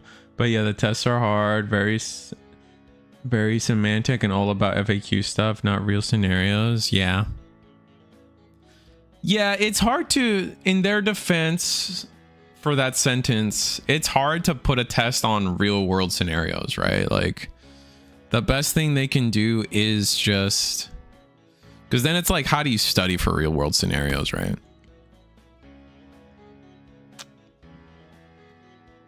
Like the test should be achievable, I think is the best. Like the most, like the hard part of making a judge test would probably like, is like the necessity of making it achievable and the resources to cite everything available to players or would be judges, right? So they kind of have to do it that way, I would say. But as someone who struggles, like, I know how to read, but like I'm also dyslexic. I know like not being able to read is like a big thing with like Gen Alpha right now. So like I don't want to say I don't know how to read. I know how to read. I'm a little slower at it because I just can't help it. Yeah, we're just gonna run away with this game, man. We're fighting for board barely.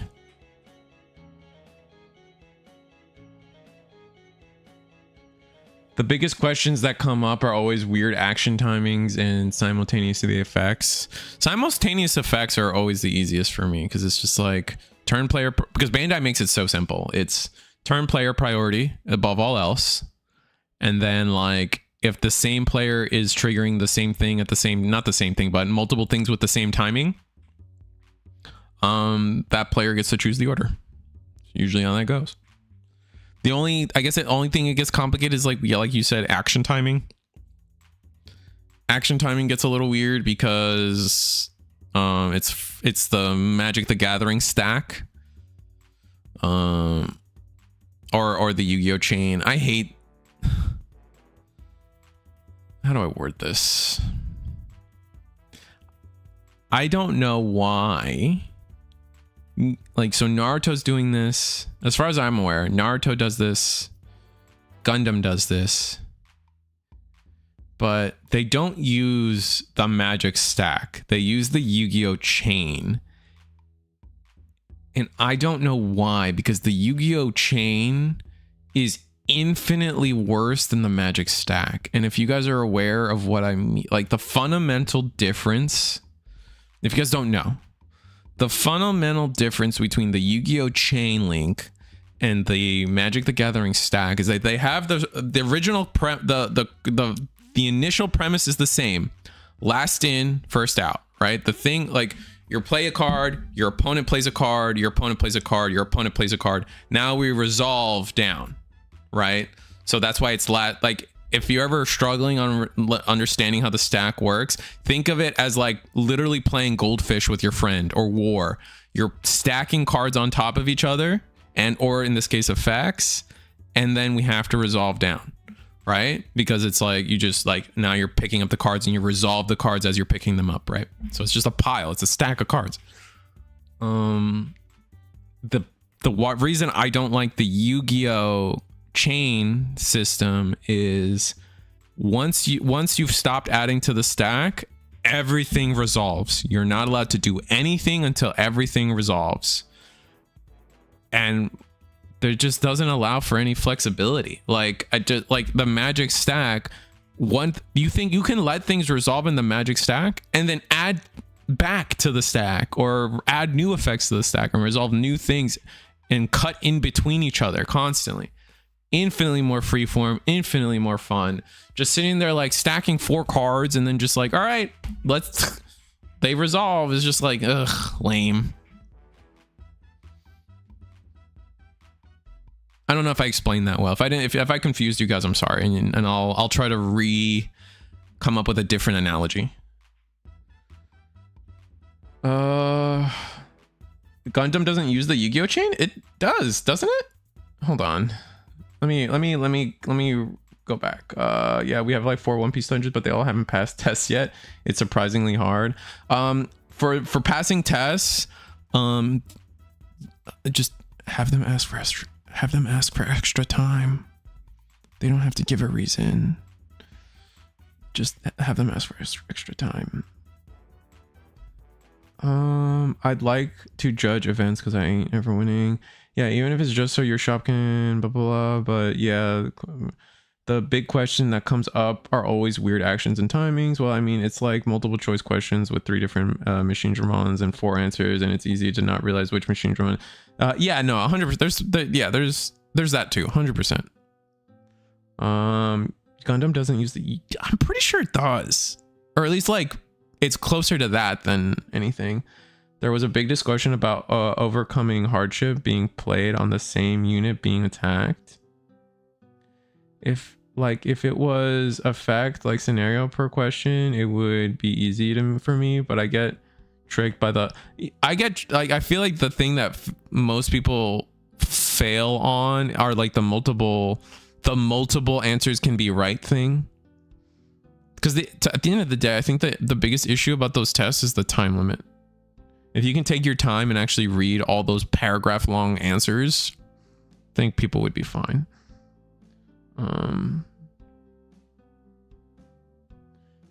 Gundam does have chain. Gundam definitely has like doesn't have chains, or it has both. It has. Am I missing something? I'll catch up to the comments when I can, because Bandai wants to take Yu-Gi-Oh's players. The fact that they made a summoning jutsu card replicate normal summon was the statement in itself. That's fair. Yeah, it doesn't for activations, but it does for triggers. Yeah, the Madrusa is much more freeing, and most importantly, it prevents the missing timings that Yu-Gi-Oh has, which is a huge issue. Okay, so I'm caught up. Yu-Gi-Oh! Gundam definitely has its own version of chains and stacks, right? During the action step, if I make an action, you can make an action. Or then I can make another action. You can make an action. I can make an action. When we both say pass, the stack resolves. That's the chain, brother. Am I off on that?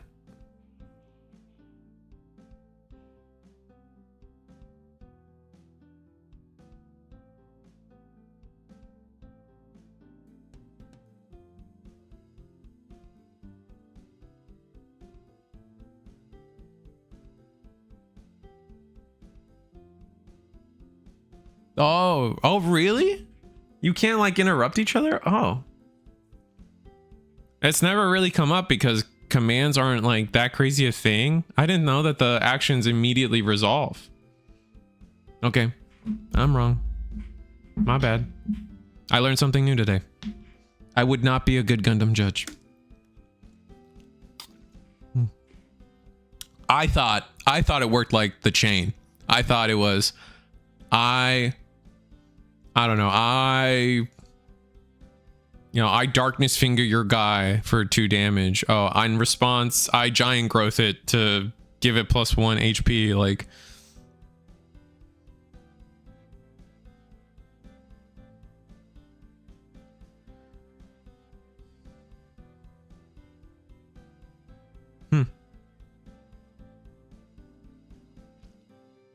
fair enough. Still technically has a stack when it comes to like when attacking effects and things like that, but I was wrong. You guys are right. My bad.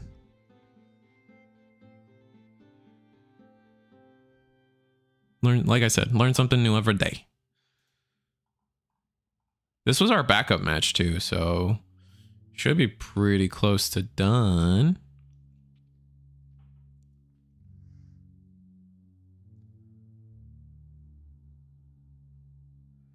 Riftbound is a good example of adapting the Yu-Gi-Oh chain with a different angle. That's fair. That's true. Riftbound does have the Yu-Gi-Oh chain, which annoys that, which is weird. Like, how do we have the Yu-Gi-Oh chain but not the magic stack in Magic or in Yu-Gi-Oh or in Riftbound? I don't know. The stack is cooler than the chain. I don't like, at the end of the day, I hate chain link. I absolutely hate it.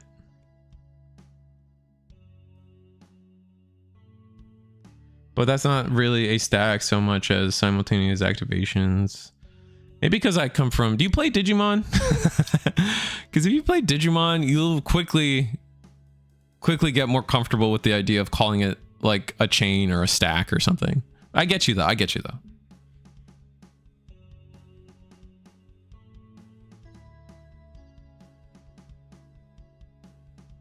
Riftbound having Yu-Gi-Oh chain is so... Yeah, I also said that to you, Riftbound players. I was like, that is so weird.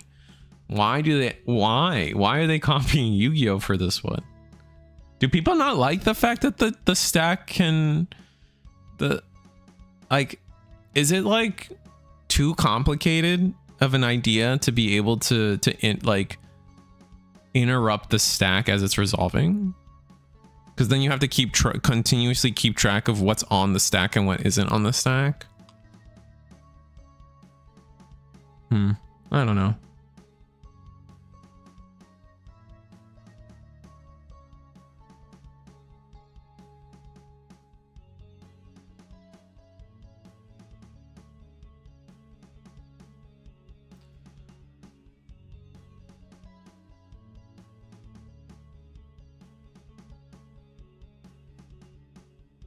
Just watching our players shuffle, I guess.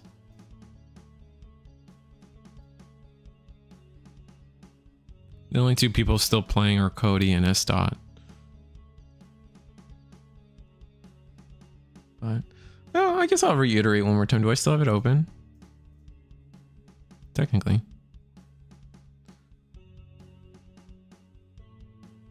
Also, forgive me too, by the way. Like I have a Yu-Gi-Oh hate boner. Like I hate Yu-Gi-Oh so much. It's only recently become a talking point of mine because Naruto, something I'm so excited for, literally just copied Yu-Gi-Oh, and I'm like really mad about it. But like, and I try to be nice. I really do. I really try to be like, I'm not trying to yuck people's yums or something, but like, it really upset me when Naruto decided to just copy Yu-Gi-Oh. So now I'm just like, I'm letting the hate out. The hate in my heart, I'm letting out. You know what I mean? Like, it's just so upsetting. But Eagle's Nest, September 11th. We are running a tournament on a Friday. It's gonna be crazy prizing. We're gonna, if we get up to 64 players, first place prize will be a new type challenge mission for Unicorn Gundam Awaken, which apparently is valued at least $900 right now. So yeah, if we get, so essentially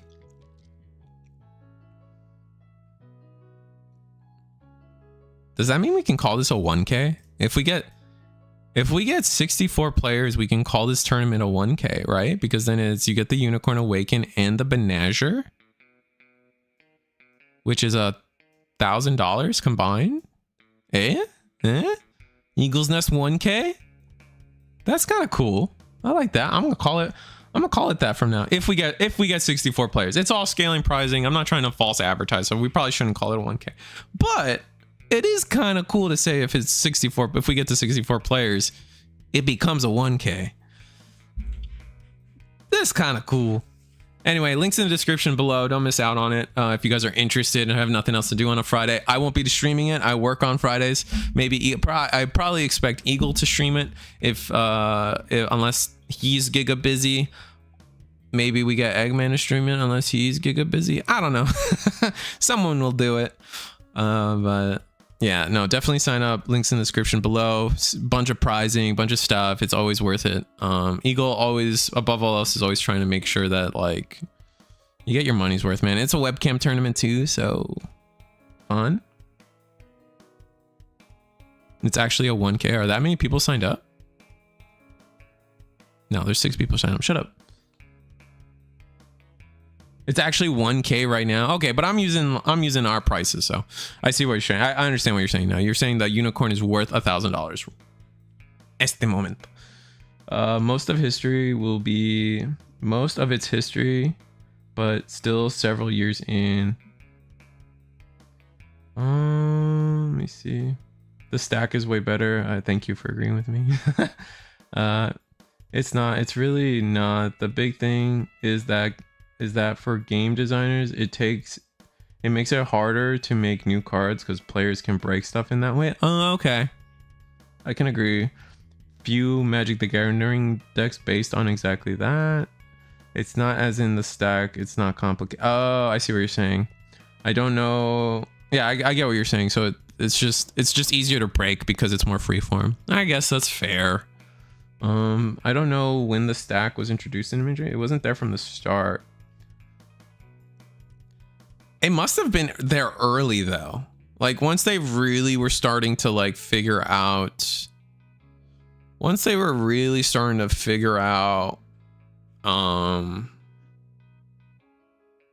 like competitive play. Like obviously in like beta and alpha and all those, like you didn't have that much instant interaction, right?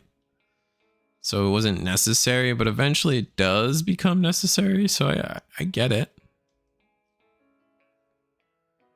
Everyone I know who played Yu-Gi-Oh hates it. That's fair. I just don't like, there's still people that like Yu-Gi-Oh, and I don't want to like if Yu-Gi-Oh is still your favorite game and you're watching me because you just like Gundam, like I don't want to like give you a bad experience just because I have a vendetta, right? Like that's bad content creation. But it's just lately I've been a little emotional about it. It's the best I could say. I would love to have like a long conversation with like I don't know, probably reaching beyond my gourd, but like with Team APS or like someone mainstream Yu-Gi-Oh about like why I hate that game, and have them like calm me down or something. That'd be cool, but that's definitely like I'm a was it in Spider-Man? It's like, this is baby potato stuff. It's not big potato, right? Like Yu-Gi-Oh, like talking to Yu-Gi-Oh creators, like big potato stuff. Like we're just in our little Gundam, like baby potato stuff, you know?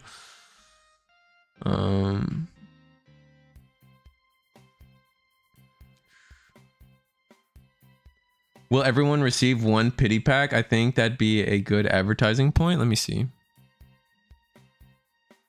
I don't think so. That's really hard to do. That is really incredibly, giving everybody participation in something is really, really hard to do because of shipping. Shipping's like $5 minimum, right? Like unless you stuff like a pack in like a $1 envelope or something, which I don't think anyone wants their pack of GD05 to be delivered in like a little white little, you know what I'm talking about, like a little white thing, because I don't even know if you can do that. That might be too crazy. You know what I'm saying? You guys know what I'm trying to say, right? Like it's just ugh.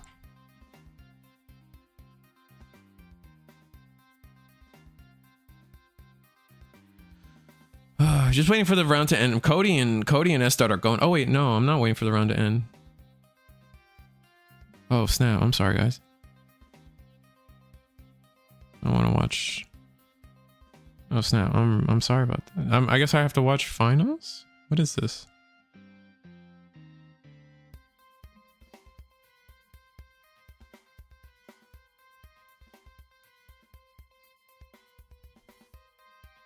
I didn't realize the round had already started. My bad.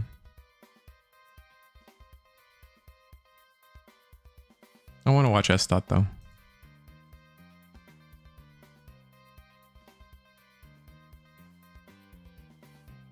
I do need to see what I need to find our tournament link for tonight so I can actually watch Limitless. Let me see who's undefeating standings. Okay, we have 3 3-0s right now. No. We have 3 3-0s right now. So if S-Dot wins this, we have a finals. If S-Dot loses, tournament's over. And S-Dot is on red-white. Michaelis. We're testing out Michaelis. Look at you. Yu-Gi-Oh! Basically, this, can you break my board? No, GG. MTG from 1993 to 1996 used batch system, which is actually very close to the Yu-Gi-Oh chain from 1999. It's been the stack. Oh, Yu-Gi-Oh basic.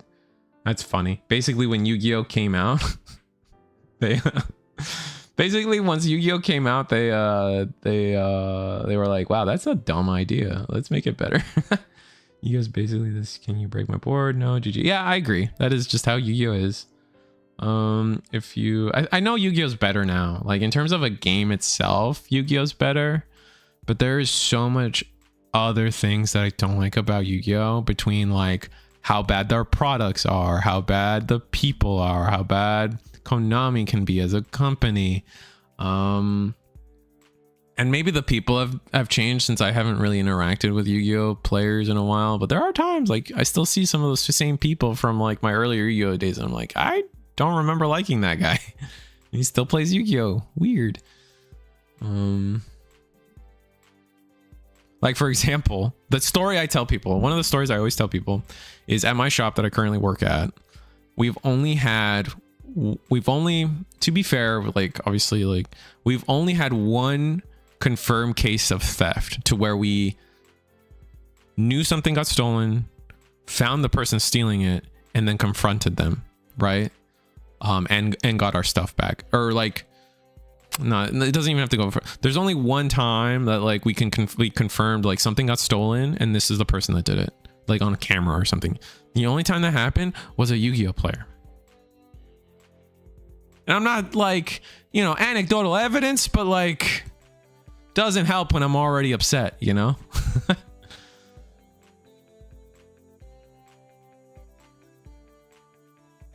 If you want to do a rant video about Yu-Gi-Oh and have someone talk back to you, I'd be down to facilitate that for you. Played Yu-Gi-Oh for 18 years. Cody's a former Yu-Gi-Oh pro. Maybe he'd have fun talking about it with you.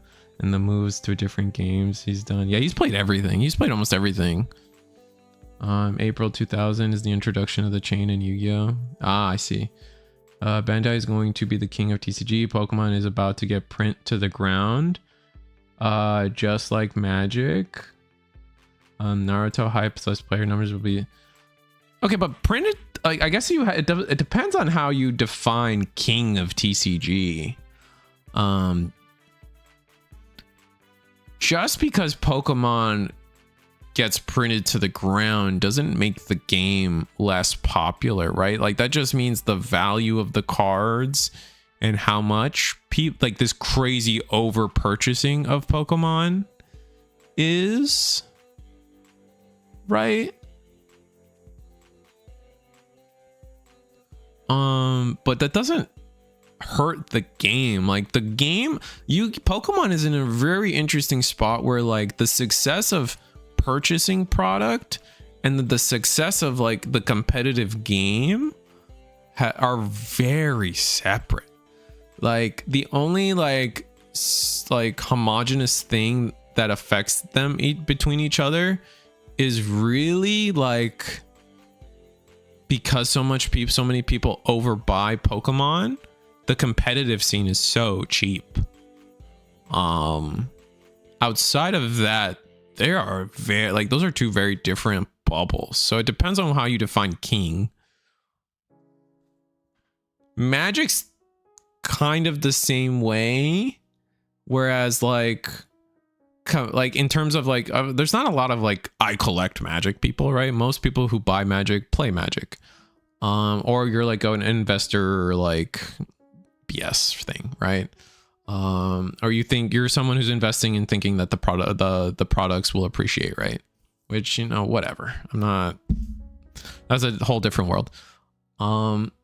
Magic is kind of split up in between competitive and commander. Like the casual, like they definitely have a divide. Like people talk about like, oh, the casuals, this and that. Magic is very much, there's the casuals and then there is the competitive, and like the casuals dominate the market price. They dominate. Like I'm sorry, if you play commander and you actively play commander, to me that's casual. And I know there's such thing as CDH tournaments and stuff, but like commander's casual, period. That's not a debate I want to have. That is just the premise of my argument.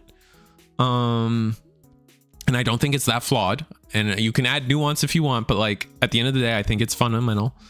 And then like the competitive scene. The problem with Magic is like its competitive scene is like shriveled and dying. Like it is, they're competitive. They just can't seem to get their competitive scene right anymore.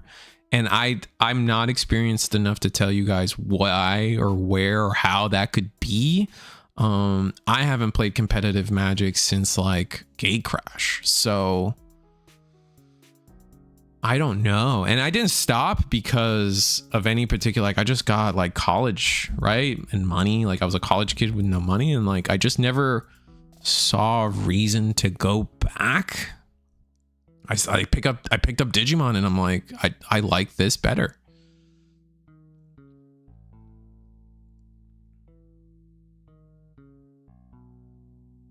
Pokemon ain't getting printed to the ground. I think the reason they're making that statement about Pokemon getting printed to the ground is specifically because there's going to be a new printing facility in Europe that should be up and running within the next couple of years.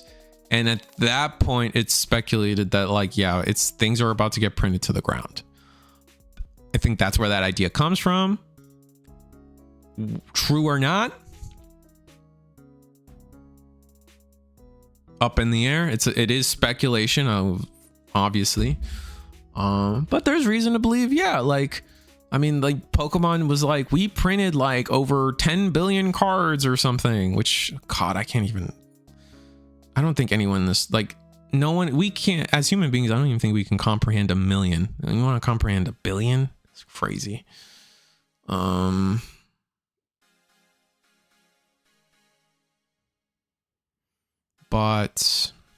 what am I saying? We're playing Suleta too. Wow. That's not really cooking with this list today.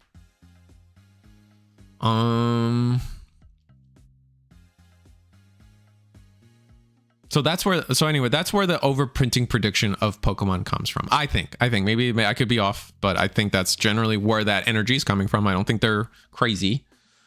They're making a prediction.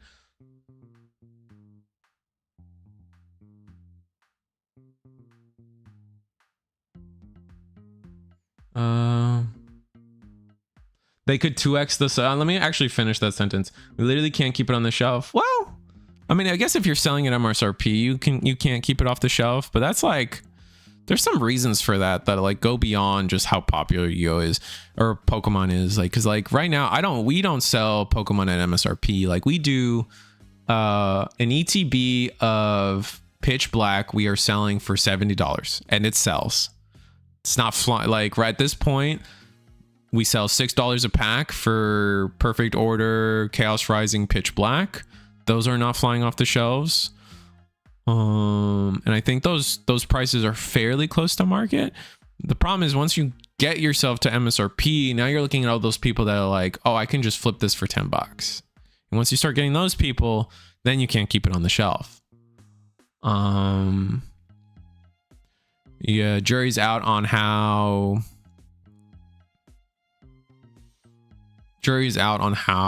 financially, you know, I am not here to be like, oh, you need to sell all products at MSRP or you're the villain. Like, that's not the conversation I'm gonna have. It's not a conversation I want to have. Why? Because I like getting a paycheck, brother.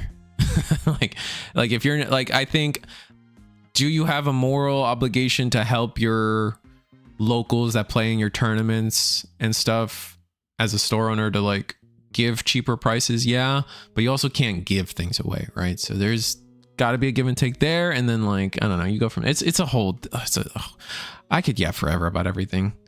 I'm pulling for Big Twan. Fair enough. Has your store heard anything up on the official card case set 02? What are we talking about? Is that Gundam? I don't even know. I don't even know what you're talking about. They're talking Pokemon?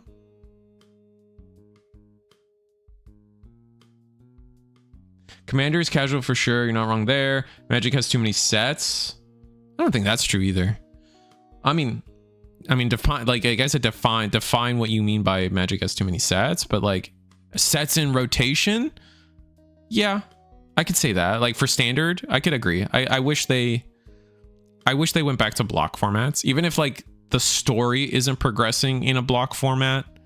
Like, right, we're not in Innistrad for 3 sets anymore. I still think they should come back like I just think losing one set as one set comes in is not an impactful change enough to inspire people. That's what I'd say. The problem is that they changed all their set releases, moving to 7 sets a year with 4 of them universes beyond killed standard. I mean, that's not something like that sounds right, but I'm not like, I would be amiss to say that I'm a person that could be in the position to psychoanalyze that.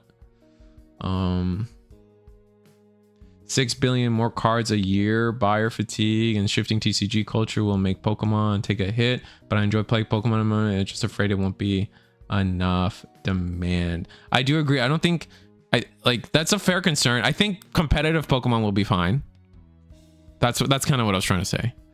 Will there be around 5? If S dot wins, there will be around 5. So S dot is the player on the bottom of the screen, and it's looking like they're in a winning position so far.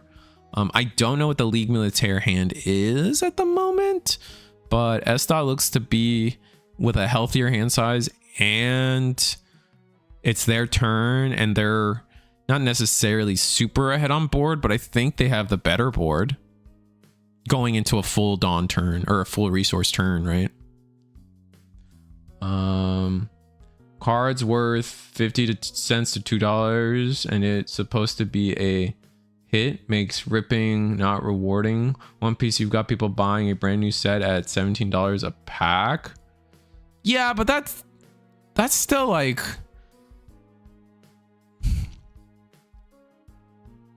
I think that's still to the heart of my point of like, how do you define king of TCG? And is it just monetarily? Then sure. But like competitively speaking, how healthy the card game is, how popular the card game is, like being played. There's one YouTuber I really like, Gone Rogue Games or something. Gone Rogue Games or something.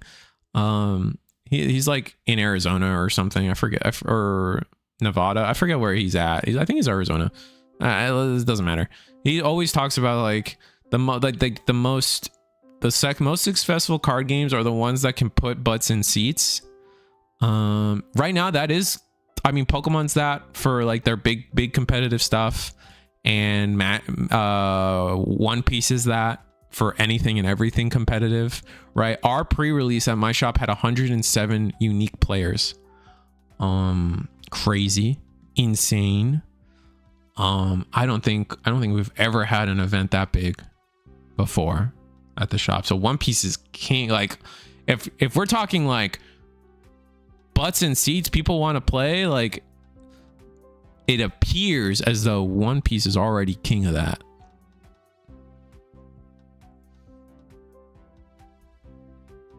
Our ETBs are 75 and they still sell fast? Yeah, but I'm sure you still got, in that case, you still got like Pitch Black on the shelf, right? Could be wrong. What's the MSRP of ETBs? I think MSRP for ETBs are supposed to be $50. I think. I could be wrong. If it can't, $70 can't be off. That 75 should not be that off because you're getting 9 packs in there. So like, even at like $5 a pack. So if you do like $5 a pack, you get to 45, and then you get there's more than $5 worth of stuff on top of the packs, right? Shmee. Current estimated print on Pokemon is that there are 85 billion Pokemon cards ever printed, with about 40 billion of that. I lost the comment. Shit. 40 billion that printed in the last 4 years. Doesn't that? I'm sorry to get doom and gloomy on that, but like, doesn't that worry you? Isn't that concerning? Pokemon's been around for 30 years. And we've in the past 4 years, we nearly doubled the amount of paper consumed by Pokemon. I'm not like a huge like environmental health free. Like I'm just trying to live I'm just trying to live my life day by day. I'm fortunately one of those people that just doesn't have the time to like really worry beyond my depth, you know? But I read something like that and I'm like, yikes, you know? Like, that's not a good thing, environmentally speaking, but I digress. Let's watch Cody finally. Cody got an, Cody's done. Damn it. All right, everyone might be done. Let me check. Did S-Dot win? Yeah, S-Dot did win. So I'm just going to sit at table 1. I think we're in too good of a yap for me to like put something on the screen. Maybe I get Jinzo.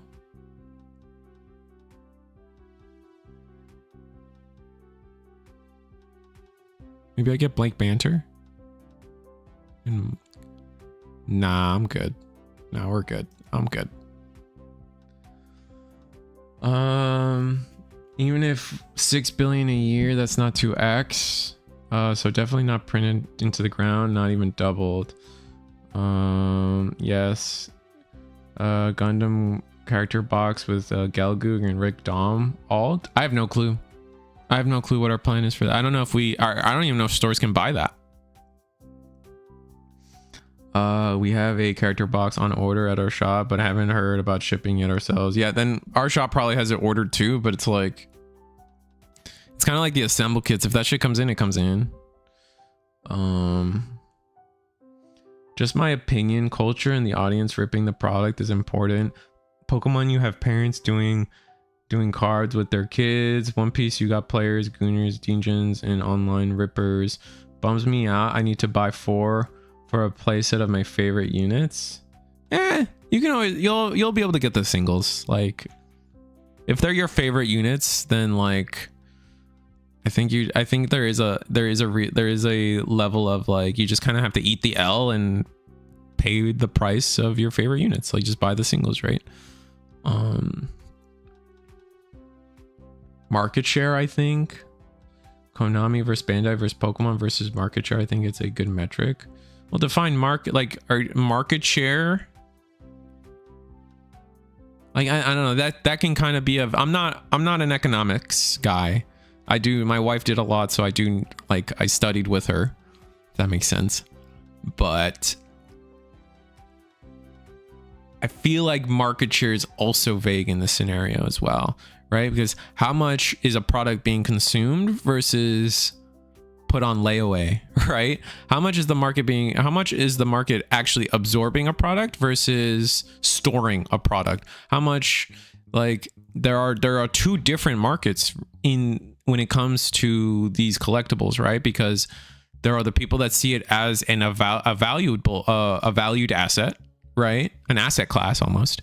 I could be misusing that word, but I already said I'm not an economics guy. Anyway, there are the people that buy a box of Pokemon and then hide it in their storage room for it to appreciate in value and then sell it, right? There are those people. That product is not consumed, right? It is still a sealed box of Pokemon waiting to one day be sold. Then there are the people that actually open the box and rip it open, changing the market share, changing the market product, right? Like, so when you're saying market share, like, how much, like, I would still, like, in my world, the market share of One Piece is still the culture is still to open it, right? The culture is still to open it and play the card game. Whereas Pokemon has the opposite effect, where it's, I'm going to buy all this Pokemon so I can make money on it. And that's way different. That's way different. Like, right? Like, there is a difference between bananas and like the stocks of bananas and stuff, right? Versus the stocks on gold and silver. How many people hold on to gold because it's a asset class that's gaining value versus it's also something that gets consumed, right? But like, who's holding on to gold for it to go up and then sell it? Like, it's this whole thing. It's a whole weird world that I'm very ignorant of. If you're going by market share, then Pokemon still dwarfs One Piece. Doesn't matter that the current OP set, $17 a pack, the 30th anniversary Pokemon will sell $50 a pack. That's fair. Maybe I just don't understand what the market share word means. That's fine. You can educate me.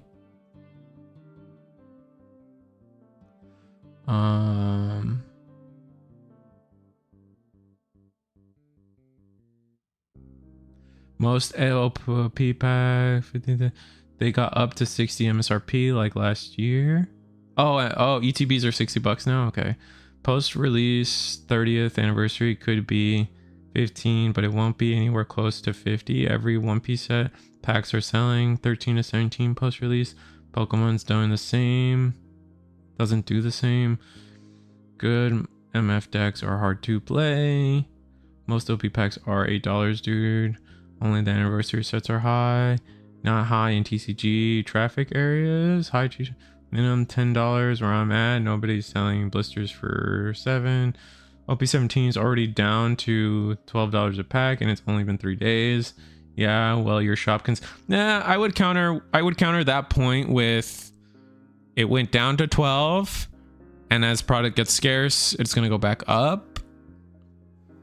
It's not like it's gonna go infinitely down, right? These are, One Piece has hit the point where like it's kind of like Magic does. One Piece is now one of those games where it's like it'll go down, then it'll get scarce, and then it goes back up. Other card games don't necessarily do that. the big card games do though. So there is that. Well, your shop can sell at whatever price they want. If you're talking market, you have to go by online prices, not your local store. Local shop. I just came back from playing a tournament at was selling OP17 packs for $17. Yeah, they ripped you off. That doesn't make the packs worth more. I will say, in defense of this conversation, Coffee Dude is from Florida, where we don't have state tax, just productions. I feel like you're from probably like California or a state with state tax, so that plays into the price disparity a little bit. I don't know if it covers that full gap, but you get what I'm trying to say.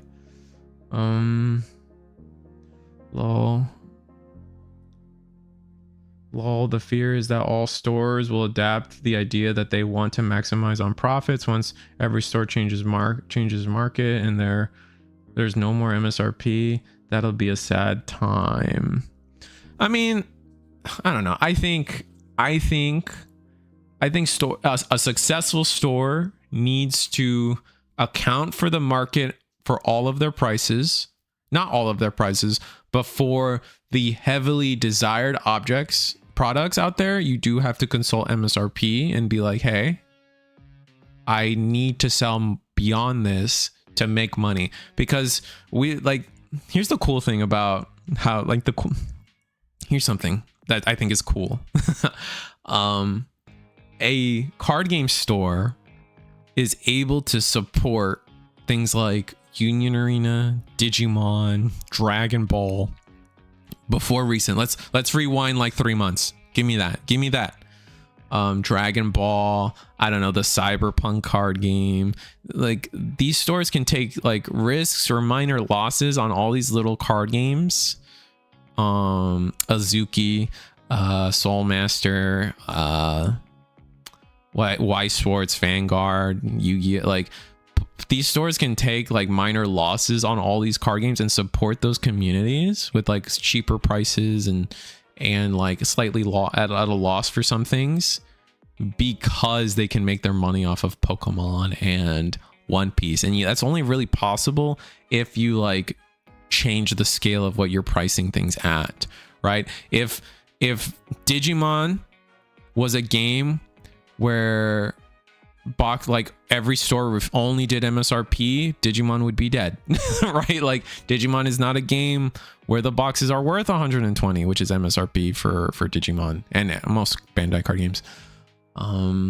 That's why stores actually sell at like 90 or 100. Like, but stores can do that because Pokemon and One Piece will cover the overhead. TCG player has them at 12 right now. I'm worried Gundam going down the same road. Way too many sealed collectors just hoarding product. Yeah, that is a concern for Gundam, just because I mean the general fan base of Gundam is just a collector, right? So, but they are the kind of collector that wants to open and look at their product though. So there's that. I think Gundam's okay though. It's only this recent set where we had a hiccup with product. I guess the first set too, but I don't think Gundam's like that hot yet to where like I feel like next set GD06 things will be more normal. I don't know about the starter deck. Starter decks can be a hit or a miss in terms of availability. We'll see. You'd think that stores getting boxes at $100 a box wouldn't be selling boxes for 2 to 3 their cost. They should though. Like, if that, like, I don't know, like, I don't want to sit here and be like the market demands it, but it's like you said, there is a part of business planning of like, you kind of have to make your money now. Also, think of it this way. There's also this world too. Okay, so let me finish that thought. You have to make your money now for when things suck. For when things are going under MSRP, you have the capital to move around and adjust your business strategy, or otherwise you just go out of business, right? There is a sense of you got to make your money when you can. But then there is also there is also the world of like, if a store sells a box at MSRP, let's say it's $100, right? A store probably got that box for $70, $80. Store's making 20 bucks. That's it. That is almost that's almost 1 hour of an employee's minimum wage, right? I guess minimum wage is technically, that would be 2 hours for an employee, minimum wage.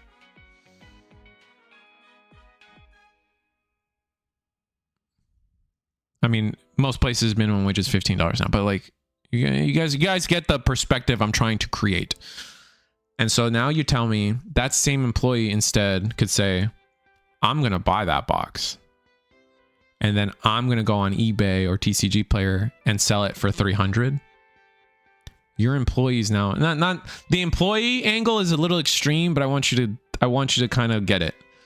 Now your employee can buy your box as a store owner, your box of Pokemon that you made $20 on, and now your employee is going to make $200 on that box.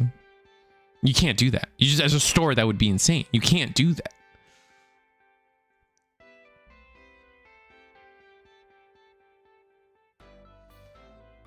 That you do, like, as a store, you do have to take into account what the market is saying.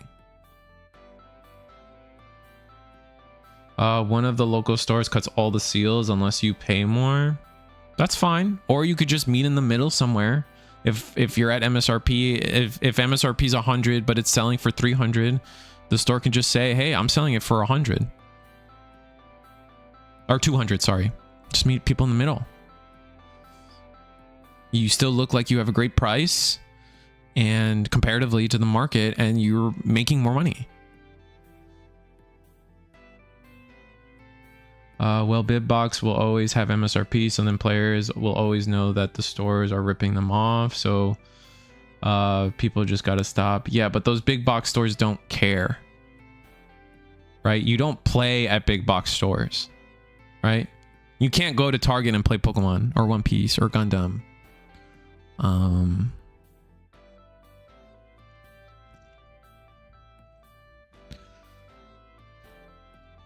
like, good luck getting those things at those places, right? Because like, we all know what's happening, right? We can't be ignorant. Like, I don't want to say that word. We can't be oblivious to the, like, stores are selling things at MSRP, Target's selling things at MSRP when those things are going for triple or quadruple on the internet.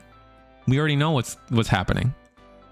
The average consumer can't get those products because people are buying it then selling it, right? That's like half, like, it's like a whole world of issue. That is one of the key issues we're having. Now, that being said, if for whatever reason things calm down, then yeah, the store should sell at MSRP, or because it works both ways. If people don't want to buy the product and it's available, then the game stores are going to go under MSRP, where Target's going to stay at MSRP, or like maybe one day you'll have like buy one get one 50% off, like, you know what I mean? Like, there's that world, but things are hot. They're like a lot of people like to focus about when things are hot. When things are cold, like, you also have to consider that like the store also has to bring down their prices a little bit, and they will, like they have been. It wasn't until Surging Sparks where people weren't, like, I don't know. It's weird. I think, right? Like, again, like, these game stores still do sell things under MSRP then that's what the market demands it. Like Pokemon, or Digimon, I have never paid for a box of Digimon at MSRP. It's always been under. Always.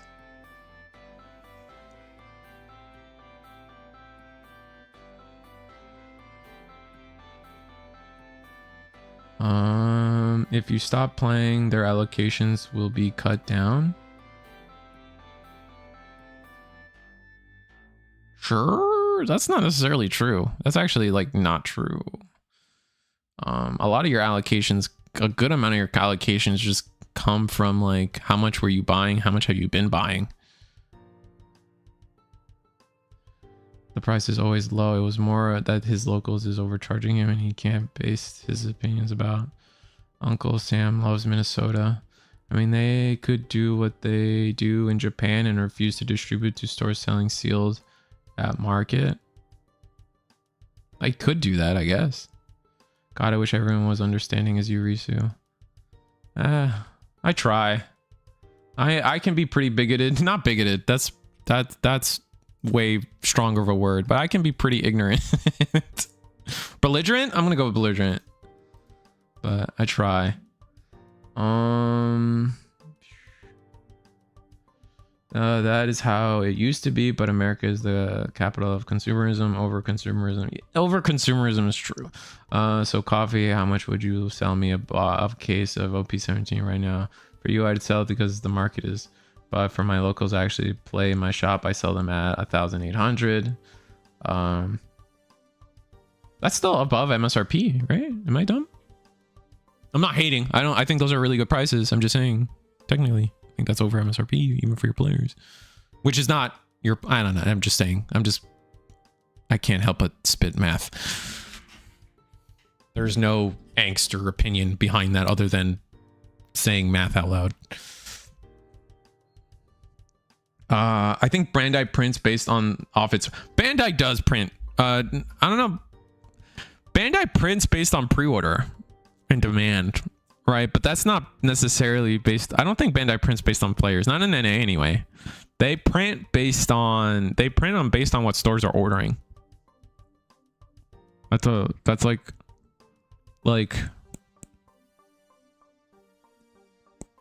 I don't know. I don't want to sit here and come up with examples right now because we do have our finals on screen, but my opinion is that Bandai prints based on what stores are ordering, not necessarily players. The player thing only comes into play for pre-release stock, like how much you're getting during pre-release. I think they're about to change that stuff though, so you might be right anyway. But historically, it's been like there's a difference between pre-release allocation based on players and event count, and then like how much you're gonna get. Anyway, we got 1 Year War versus MF. How do you guys feel this matchup's gonna go? I feel like there's a world where it could go either way. Like MF can completely. I feel like this matchup is even as long as MF sees the right cards. Like it's all down to is the MF deck consistent enough to beat what this 1 Year War deck is trying to do, right? Because like Chibity swing into these Zaku 2s, that junk gets nasty, right? Real quick.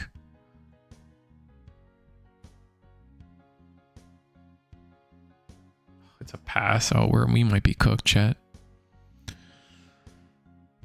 Based off player base, the data it gets from their app tracks who players were, Gundam fell in numbers from GD05 is a any set, so probably short printed. I always respect the hustle, whether it's the store owner, scalper, dumb streamer getting allocated off of whatever level someone is trying to make it. That's fair. We only sell close to MSRP for open product, and players we know are opening it. If people want sealed, they pay market or close to it. Players first mentality at my shop, yeah. Pre-orders with gold star status get their LO. Isn't there a higher? Are we talking Bandai still? There's platinum now. Getting star status, getting their allocation. We always appreciate those stores. The post pre-order cases being sold for cost is the hard pill to swallow. But it's America, it's okay. That's consumerism. People should only spend money they can, not what they can't. That's also fair. I think there is a lot of that in the world too. It's a little weird. Fun chats though, guys. Yes, sir. I agree. Thank you. This is fun. Thanks for platforming the conversation. You're welcome. Yeah, for OP17 we did above MSRP because it's an anniversary set. Yeah. I mean, duh.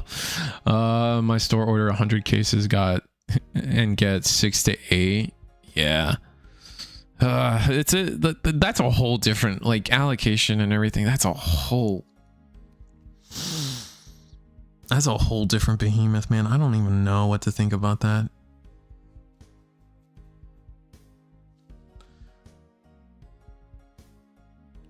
Man, it's been round 3 for like 3 rounds. Shut up. All right. It's been round 3. Oh wait, it's literally been round 3 for 3. All right, G Shadow. I need you to calm down. All right. We changed prices based on the set themselves. OP16 was 1350. I think that's new Gundam. I call it 1 year war still, or 1 man war, because it's still blue green with Amuro Ray and RX-78. You're still running some of the Zaku stuff. Like a lot of it's still the same. It just no longer has the char stuff, which I think MF's just getting rocked today. Holy, I mean, there's a world where we break. I don't think so though. We need to clear an RX-78 and a bunch of 1-1s. Like, do we have a base? A base would go hard. Yeah, I think we just got overran, right?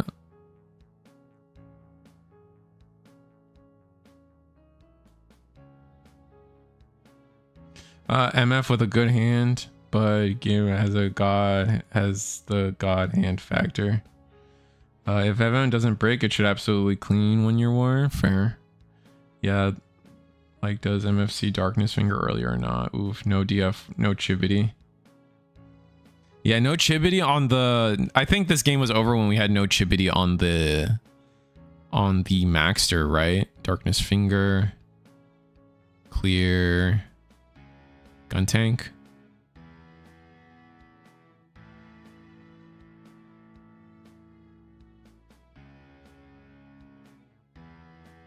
Master Asia. Does this clear board?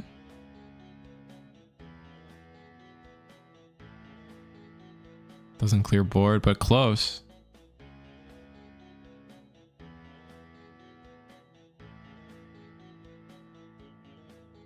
Yeah, this is pretty rough. Oh, no Shining Finger. Definitely should have kept it for Gramps Link. If I mean Bandai doing guaranteed minimums now should be good if it actually works. Oof, man, this looks hard. He had a good hand, no how I'm guessing in this list either, and even though no board to proc it. Damn.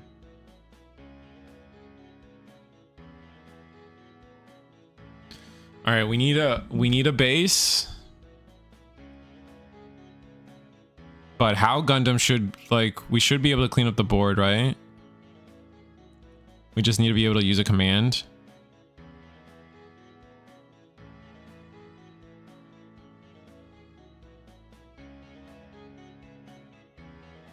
New Gundam just cooks. That's true. New Gundam just wins the game for them.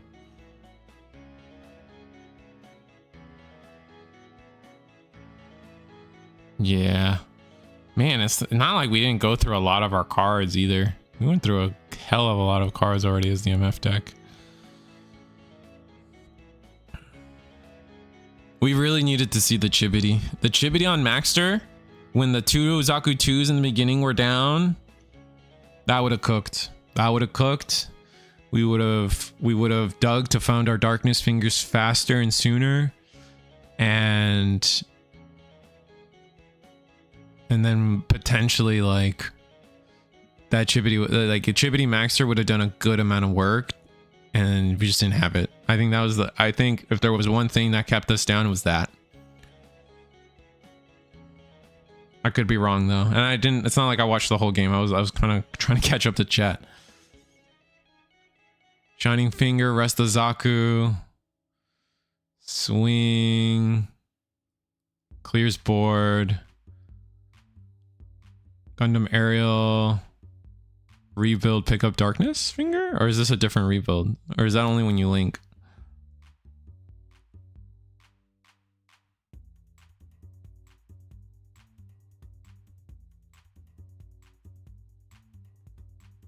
This is my issue with the Suletta version. If that's what he is playing, the Suletta version. It just breaks more. Oh, it's when paired. Okay.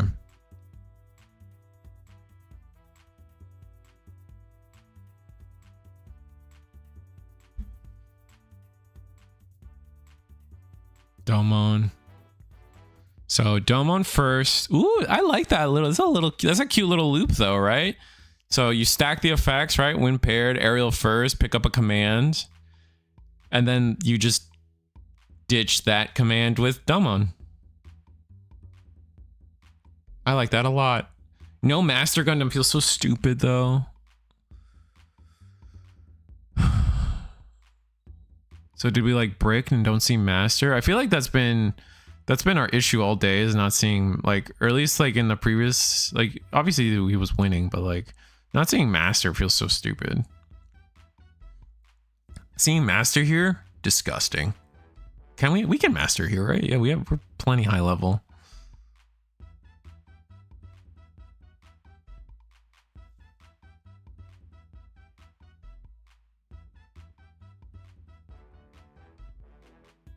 Discarding Maxter. Shining. Pick up what? Chibity? Oh no, we're gonna pick up Shining Finger. Ooh! Do we have a Domon? Oh! Chat, we're doing it.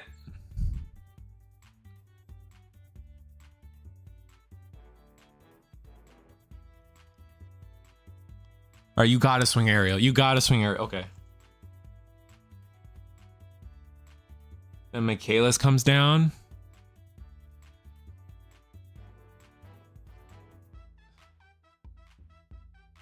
Reg Z to the bottom. Ooh, really thinking about it. I think we have another new Gundam in Shield. I think we have another new Gundam in Shield, or not Shield. I think we have another new Gundam in hand. And we're trying to like debate if we're gonna get like the Amuro from Shield if they go aggressive.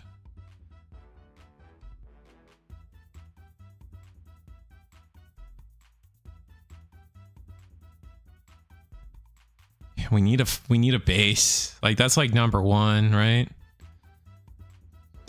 Another Shining Finger, nice. Yeah, clap. Ray Michaelis. Oh, that's it. It's over, chat. Damn. Oh my god, no. Please have a plan. Master Gundam. It's not a good plan. Oh, it's over, chat.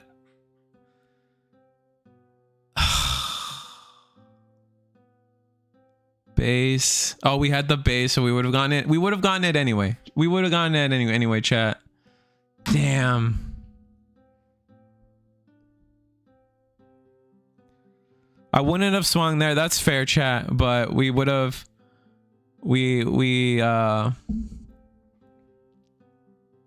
so close.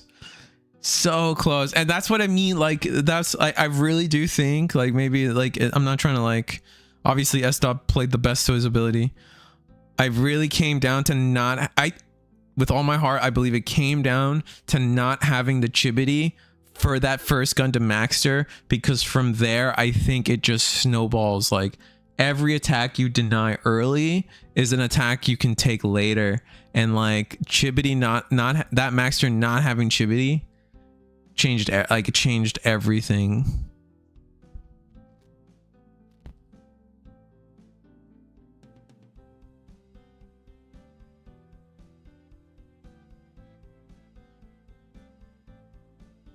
Top deck Argama. Yeah, I think if we saw Argama, we would have been chilling.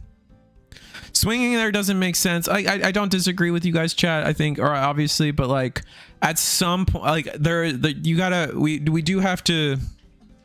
You guys do have to give S-Dot the.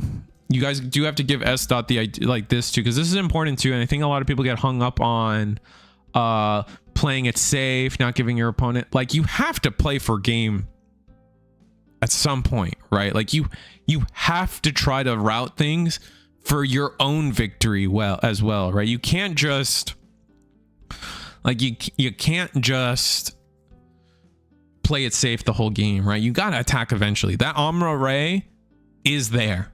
Like in hindsight, that Amuro Ray was always there like we're gonna have to go around it anyway. I guess you guys can argue that like potentially you could set up an attack where you clear all of secure or all of shield in a single turn with like maybe two Master Gundams. That's possible, right? 2 Master Gundams clear 4, and then your Michaelis Ariel clears 2 more, right? So that's 4, 5, 6. So you need to get your opponent to 5, and I think that's what we were trying to do with that one chip.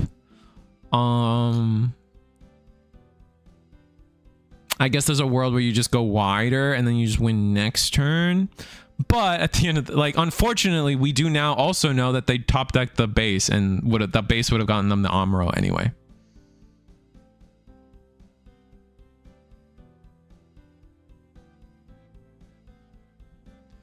Because that would be lethal next turn. You did the right play.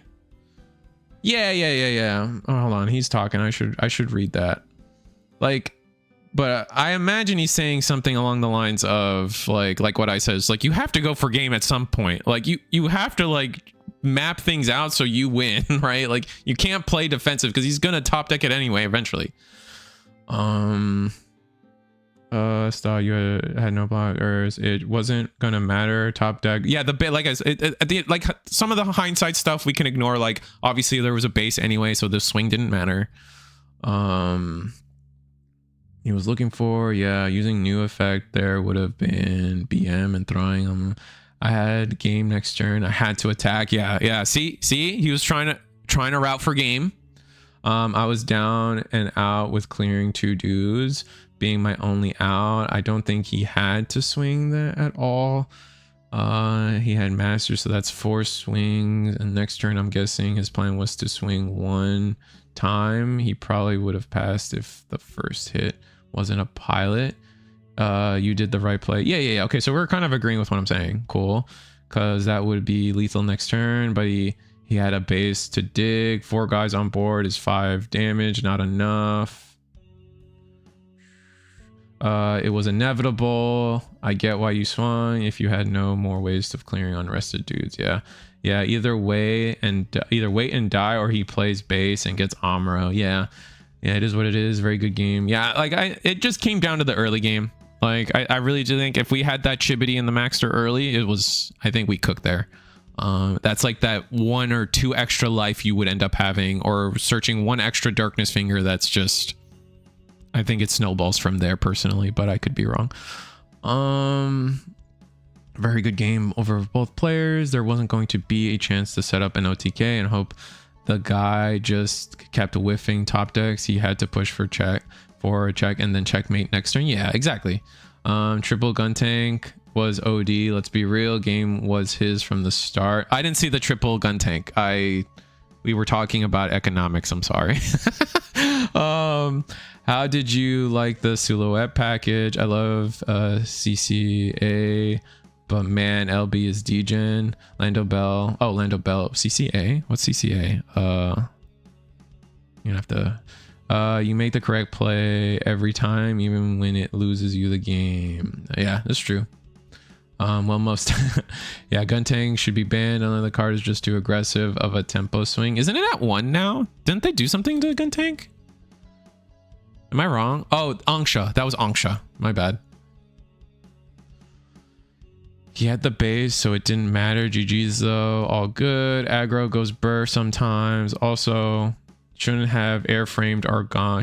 Shouldn't have airframed Argama, as I didn't know what he was playing. I know I had another discard. Oh, you airframed your Argama. Bummer. Could have got rid of it. Lessons. Yeah, it's hard to call. It's a hard call in best of 1. I agree. I think S-Doc just came off of winning the Eggman tournament with best of 3 side deck, and I think it was. I still think best of 3 side deck is like the most beautiful competitive way to play this game. So Leto package was dope. It's just F91's list. Wanted to try it. Oh, okay, interesting. Can't play Gun Tank and Astray together. Oh, that's what it is. Okay, Gun Tank is at 4. They printed a new card that is exactly the same Gun Tank and pair banned them so you can't play 8. Oh, okay, so they didn't hit Angsha. Can't. I feel like you shouldn't have saved a DF for when he Gundam. DF. Am I dumb? What is DF? Darkness Finger.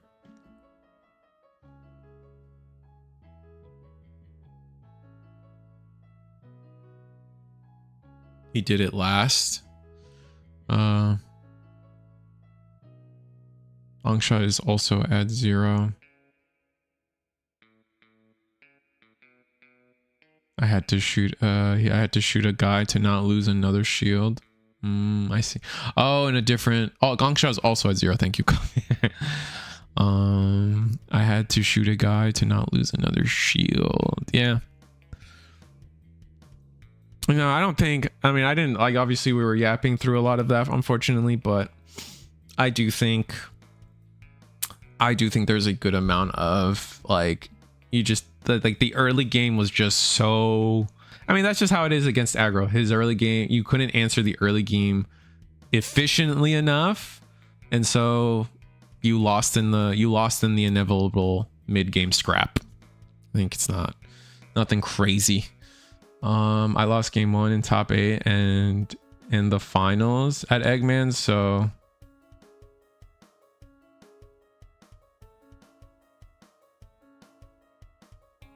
is what it is for best of 1.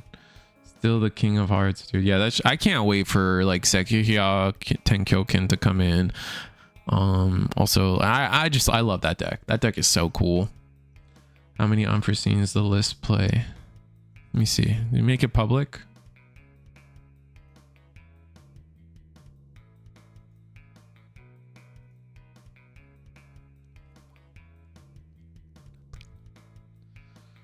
Finding a new sign. Ooh. Argama. Only playing 3 Argama. Okay.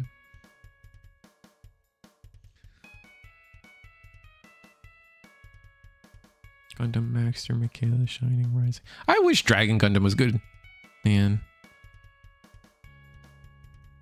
Although you proved that Dragon Gundam is kind of good in Eggman's, especially if you can sideboard into it versus.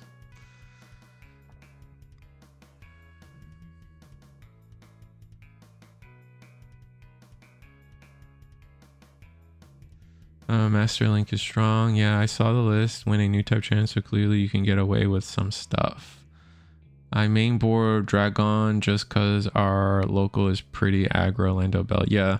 In yesterday, in Sunday's tournament, Akuma or S Dot, they had a Dragon Gundam Sai Saichi package along with How Gundam in the sideboard, Silver Bullet in the sideboard. There's some cool.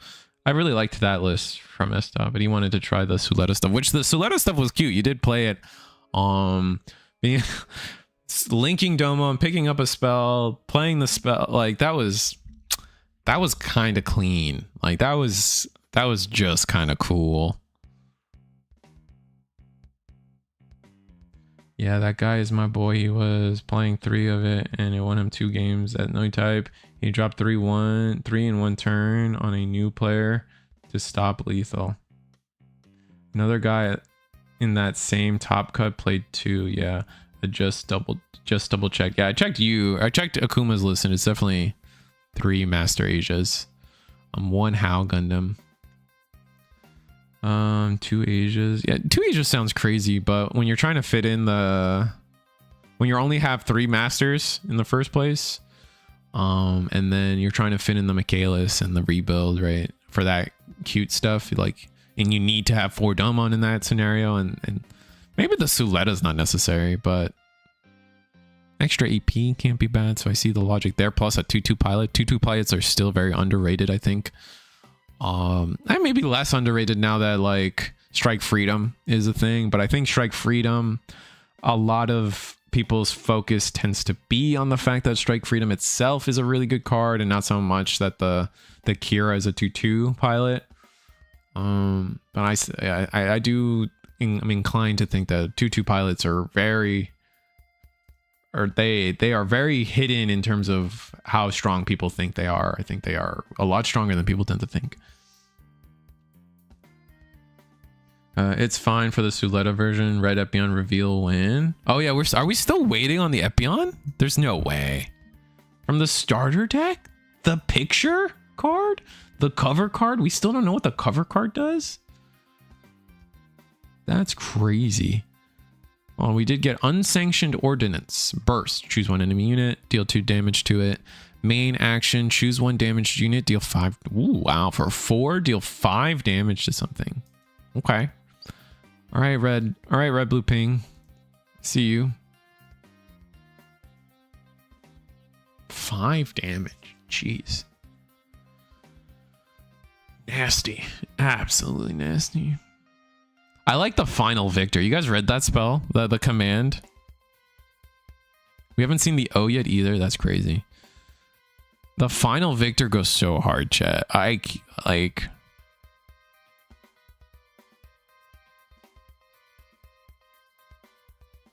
If you have... All right, chat. One last question before we go to bed. The Final Victor. Choose one enemy player. You and that player each choose one of your own units. Oh, never mind. Never mind. I'm going to answer my own question, but I'm going to finish my question just so you guys know how dumb I am. Main. Choose one enemy player. You and that player each choose one of your own units. Begin a battle between them, only performing the damage step. You choose first, then your opponent. I was going to ask, does first strike come into play here? The answer is no, because you're not attacking. But that's just how dumb I was being. I'm hoping we get a lower level Master Gundam in the melee deck. Something to kick off. I feel like if you got like a lower level Master Gundam, that would be too good. I think they can't do that. I don't think they will do that. My other concern is like, because Shining Finger is so important to the deck right now, and it's so good. Like, what happens when like we do Burning Gundam and Burning Finger, right? Like, there's no way we do like, they're not going to make Burning Gundam count as Shining Gundam, right? For that in that world. And so then suddenly you don't have Shining Finger. I don't know.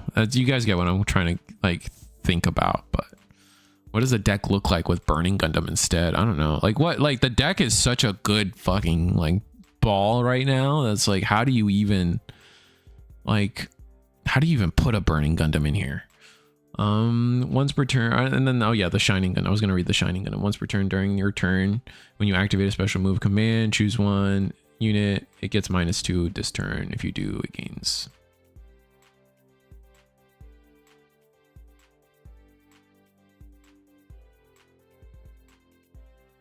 Interesting. I don't know. I don't know how to feel about the Shining Gundam Mekyo Shishui. But that's a different conversation. Been practicing with Red Suletta and Red Ariel in the MF deck. It's been pretty good actually. Liking Red Suletta a lot more than White. Okay.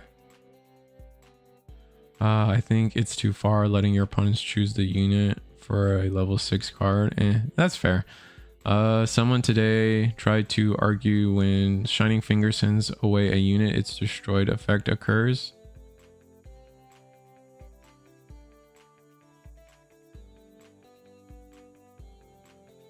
Strike Freedom, not Shining Finger. Burning better be a level 8 and dominate the board like Strike Freedom, straight up. Brother, I agree. But maybe not Burning Gundam, but like Burning Gundam Super Mode. Yeah. And then we'll have a card where it's just like that big king that just claps the Darkness Gundam thing and just like, you just Kamehameha someone's board. Like, you know, what's that one card we got right now? Widespread Annihilation. Just like, I want a Sekiya Tenkyoken, and it's just a big ass king. Like as big as the Santa balloon. You know, you guys know what I'm talking about? As big as the Santa balloon. And it just says, kill it all. Kill it all. On destroys don't activate. That'd be cool. That'd be crazy, but that'd be cool. I had a thought that for GD07 we split Dark Army and Shuffle Alliance. Burning Finger, oh, they could do that. That's kind of cool. Burning Finger becomes the new Darkness Finger, and Master Gunner heads up the 4 Kings. Oh, that's kind of cool. That's a good idea. Sounds like Gundam was their first card game that happens. I hope Dark Army is the first card that you can have any number of in your deck. I think Darkness Army could be like a grave based deck, and then Burning Gundam Super Mode could be the first card to banish the opponent's grave. Oh, that'd be cool. That's a little cool. Or just on the very minimum, I expect something like Burning Gundam. If you want to be like anti graveyard, you could be like, when it destroys something, it's banished instead. Or like something like on destroys don't work. Something that just like counter on deletion / on like graveyard stuff, but not touching their security or their trash directly. That could be cool. I don't know. We're just like having fun speculating though. This is just like whatever. Because having an out to the Banshee would be really nice. That's true. That's a little too specific. Only really helps you in 2 matchups. Actually, wait. I'm waiting. No, that does work cool actually. We win.